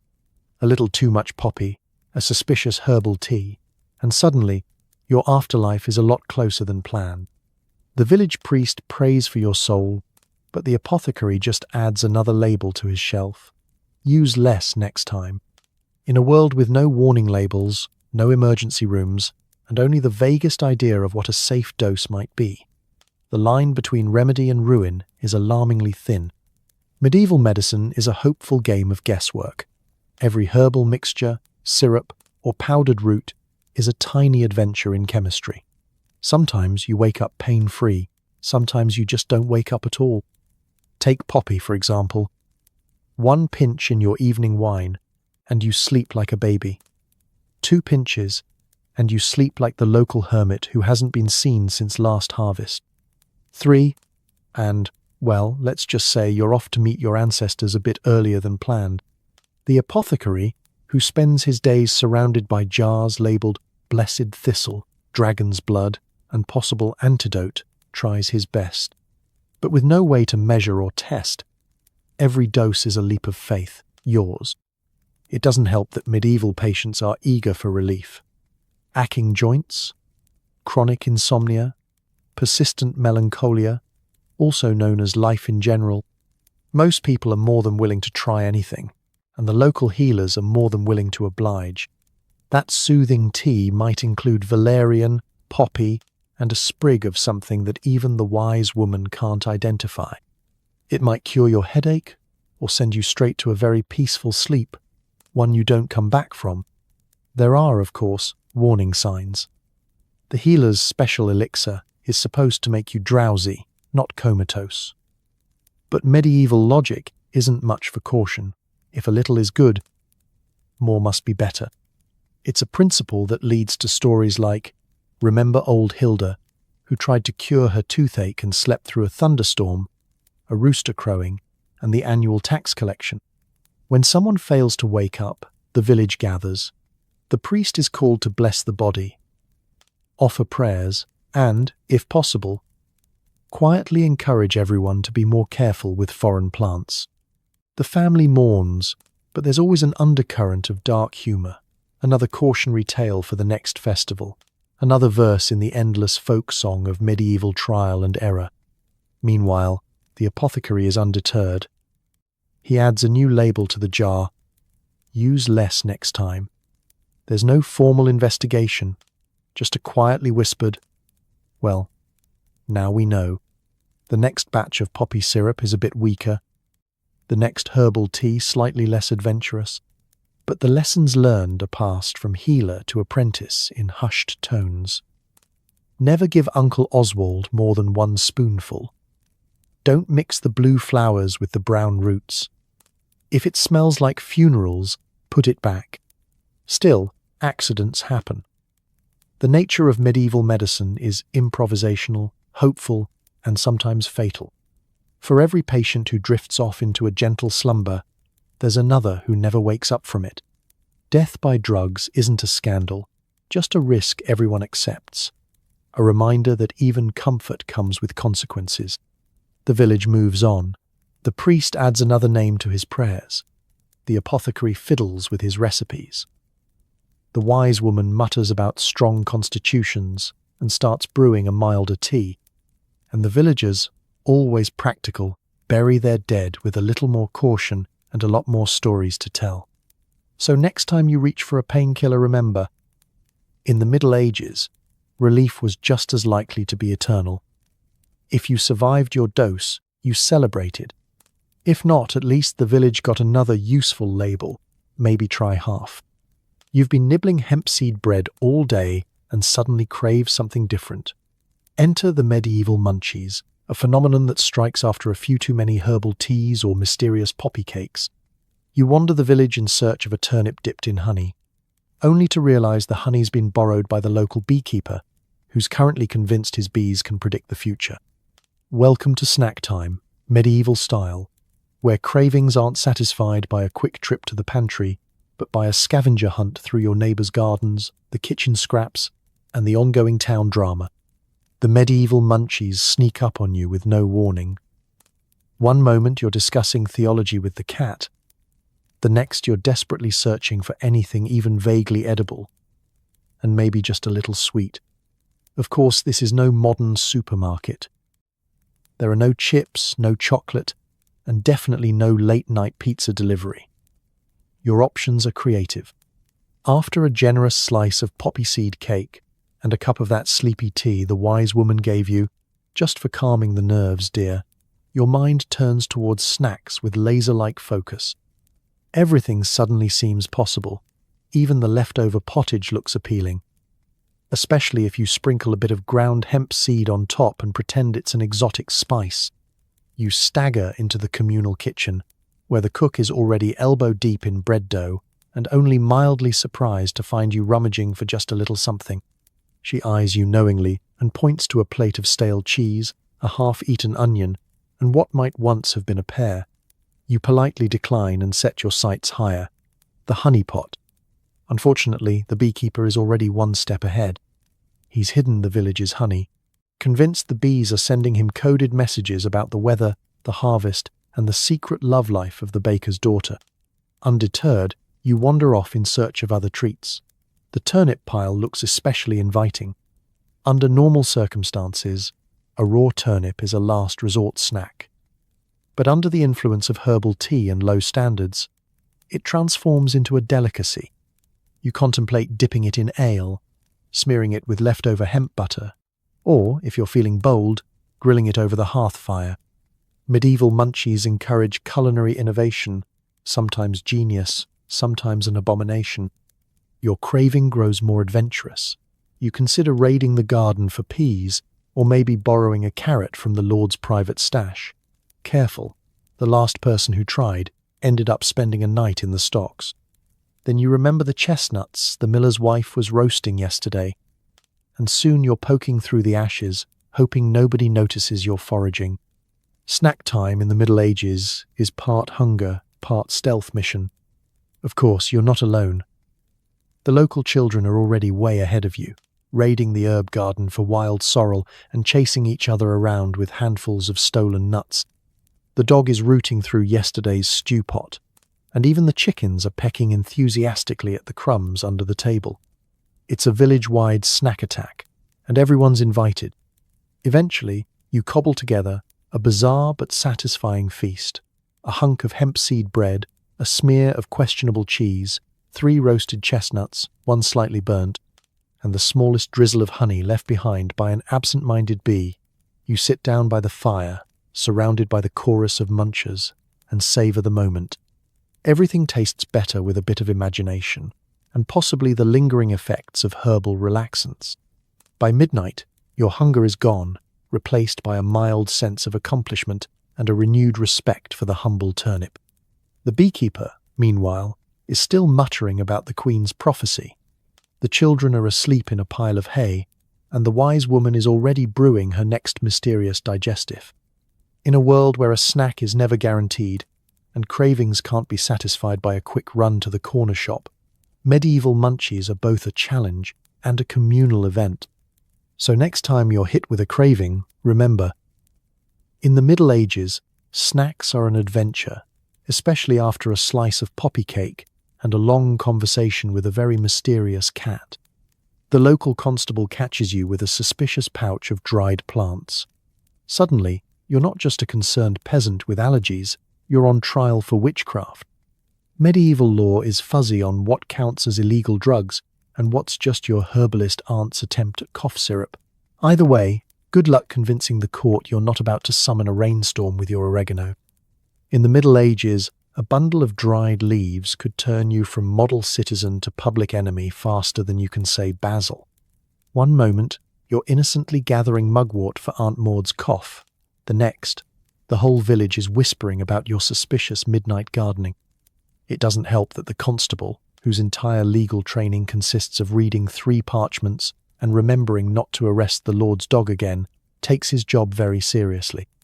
He squints at your bag, sniffs it, and decides you must be up to something. Into the town square you go, herbs confiscated, dignity slipping.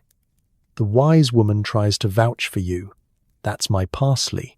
For soup, not sorcery. But her reputation is already teetering on the edge after last year's incident with the magical beetroot. The villagers gather, eager for a little excitement between bad harvests and worse weather. Children chant, "Witch, witch," because it's more fun than school, and the blacksmith starts betting on how long until you start turning people into frogs. The local priest arrives to make things official. He gives you a stern look, then launches into a sermon on the dangers of unholy knowledge, which, in his mind, includes Latin, mathematics, and anything that grows in the shade. He points to your dried sage and poppy pods as evidence, muttering about foreign temptations and the peril of letting peasants dabble in wizardry. The parish record keeper is already prepping a new entry. Wednesday, herb panic. Public hysteria. Goose absconded. Your defense is less legal argument and more panicked improvisation. You try to explain that it's just for cough syrup, or maybe a nice tea to help with your back pain. But every explanation sounds more suspicious. The more you talk, the more the villagers are convinced you're about to hex the town's well or conjure a thunderstorm out of spite. After all, everyone remembers old Tom, who claimed his wife's nettle soup made him sprout hair on his ears, though, in fairness, Tom's memory is less than reliable. The evidence against you mounts. The wise woman's testimony is dismissed as biased. The children claim they saw you talking to a frog, which is mostly true but only because the frog hopped onto your shoe. The final nail is when the apothecary admits, under pressure, that he once saw you buying extra rosemary, clearly a sign of nefarious intent. If you're lucky, the sentence is mild, a fine, a stern warning, and maybe a public humiliation involving turnips. If you're not, you'll spend a night in the stocks, subjected to cabbage throwing and the dubious company of the town drunk, who offers unsolicited advice on herb etiquette. The wise woman slips you a real cure for your headache, hidden in a hollowed-out loaf of bread, of course. Eventually, the commotion dies down. Someone else is caught summoning rain by washing their feet, or the mayor's cow eats a batch of questionable mushrooms and the attention shifts. You retrieve your herbs, a little wilted but intact, and vow to store them somewhere safer. Maybe with the baker, who everyone knows is above suspicion because his pies are heavenly. So, in the end, you survive your brush with medieval justice, a little wiser, a lot more cautious, and secretly proud that, for a brief moment, you had the whole village convinced you could turn oregano into rain. In medieval times, that's the true magic, escaping with your herbs, your reputation mostly intact, and a brand new story to tell at the next feast. The knight next to you is moaning, again. Luckily, the field surgeon has a trusty bag of poppy syrup, cannabis poultices, and a flask of liquid courage. If you're lucky, he administers them in that order. If you're unlucky, he mixes them all together and calls it a miracle cure. The pain fades. So does your memory of the last 2 days. Welcome to the front lines of medieval medicine, where battlefields are muddy, the air smells of sweat and despair, and you're one bad decision away from discovering just how creative a surgeon can get with whatever's in his bag. You're lying on a makeshift stretcher, possibly just a door someone borrowed from a ruined hut, staring up at the sky and pondering if hospital corners are named for the graveyard on the hill.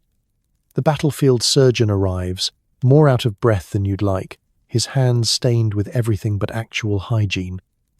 He's equal parts doctor, blacksmith, and very stressed bartender. His medical kit is a wild assortment: a saw, a rusty pair of forceps, 3 bandages, a good luck charm, and a collection of bottles with faded labels. There's poppy syrup for pain, cannabis poultices for swelling, and the famous flask of liquid courage, usually a potent ale or something he distilled last night behind the latrine. Your treatment depends entirely on his mood, your injury, and whether or not he's misplaced his spectacles. If you're lucky, you get a careful dab of poppy syrup, just enough to dull the agony and send you into a gentle, dreamlike state. For the bruised and battered, there's a poultice made from mashed cannabis leaves and whatever herbs haven't been trampled underfoot. If he's really feeling ambitious, you get both at once, wrapped up in a bandage that smells strongly of hope and faintly last night's stew. Then comes the liquid courage. It's administered with the kind of gravity reserved for holy relics. A generous swig before surgery, another for the surgeon himself, and a third just in case. If you object, the surgeon shrugs and says, "It's this or nothing, lad." Medieval battlefield consent is mostly a matter of not biting anyone's fingers. Of course, the methods aren't foolproof. The poppy syrup can erase the pain, and most of your memories from the last 48 hours. You might wake up swaddled in rags, your legs suspiciously lighter, and with a story about how you bravely fought off 24 nights that nobody quite believes. The cannabis poultice soothes burns, dulls aches, and occasionally inspires philosophical discussions with the guy next to you about whether turnips have feelings. Side effects are plentiful: slurred speech, impromptu singing, and a temporary belief that you are, in fact, invincible. The lucky ones get a nap, some relief, and a ride home with at least one limb still attached. The less fortunate get a lecture about how the body heals best with good cheer and strong ale, delivered by a surgeon who is, by this point, definitely not sober. When things go well, you hobble away with a new scar and a wild tale for the next feast. When things don't, you get a mass, a memorial, and your name added to the long list of brave but unlucky souls.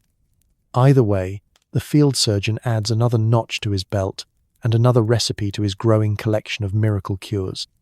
If anyone asks, he'll claim success 90% of the time. Just don't ask about the other 10. In the end, you realize that battlefield medicine is a blend of luck, courage, and whatever herbal concoction the surgeon hasn't finished himself. If you wake up, celebrate. If not, well, at least you won't remember the pain or the taste of the miracle cure. And that, in the world of medieval warfare, is about as good as medicine gets.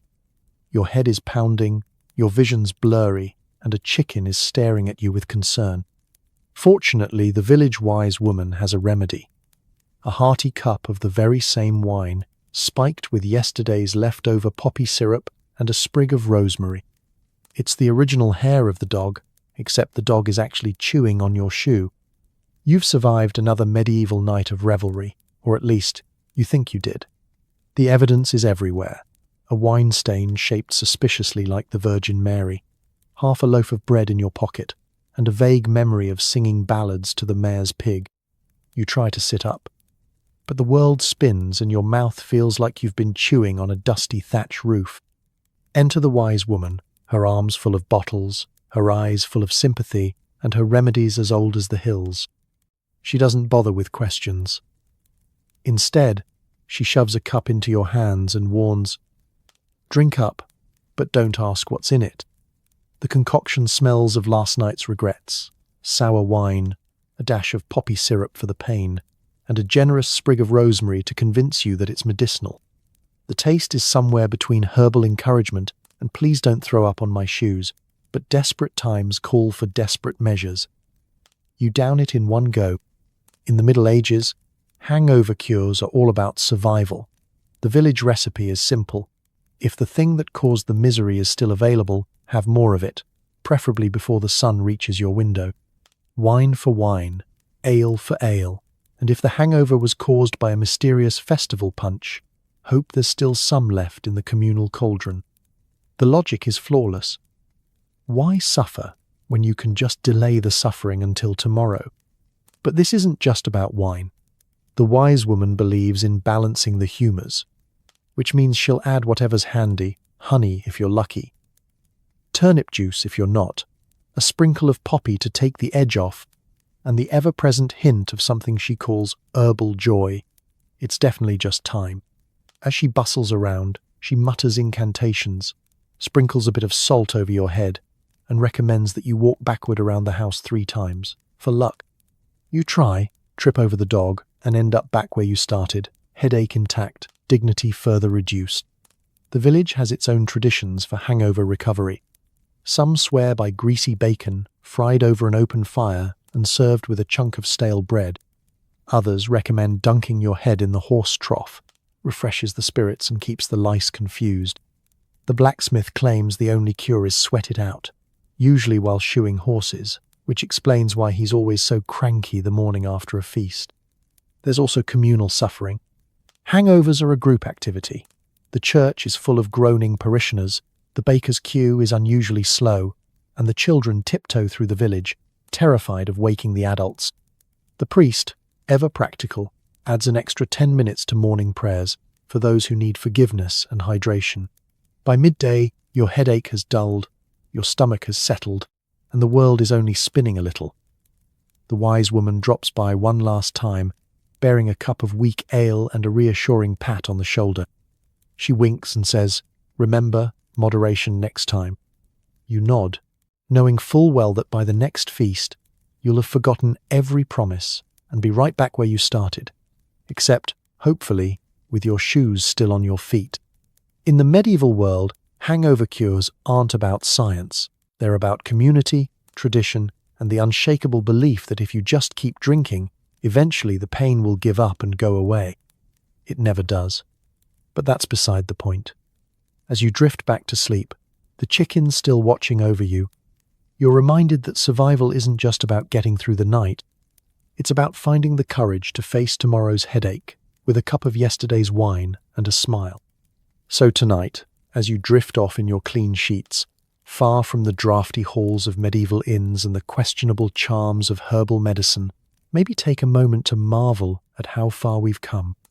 Your mattress doesn't contain straw, your headache isn't treated with opium mixed into wine by a sleep-deprived monk, and the only poppy seeds you have to worry about are stuck in your teeth from breakfast. That's progress. Think about the resilience of people back then, living day by day through feasts, famines, plagues, and parties, all while chasing the next big miracle cure, or just a decent night's sleep. They made it through cold winters, rough mornings, and the kind of hangovers that would end most modern friendships. They tried every remedy and herb, hoping to find peace, relief, or at least a really good story to tell at the next village festival. Maybe it's a little funny, but it's also a testament to how stubborn, creative, and, let's face it, delightfully reckless people have always been. History is full of big risks, small comforts, and the kind of just try it and see what happens energy that gets you either a breakthrough or, occasionally, a visit from the local priest with some holy water. So as you settle into the quiet and let the day slip away, remember that you are the descendant of survivors, people who made it through bad wine, worse medicine, and the world's original group hangover. Be grateful for your fan, your pillow, your pharmacy, and the fact that no one is about to slip henbane into your midnight snack. Thanks for spending your evening here. Like, subscribe, and drop a comment if you made it all the way to the end. Just don't tell me what herbs you're sipping tonight. Sleep well, dream easy, and may your only midnight visions be the soothing, mildly absurd kind. Good night.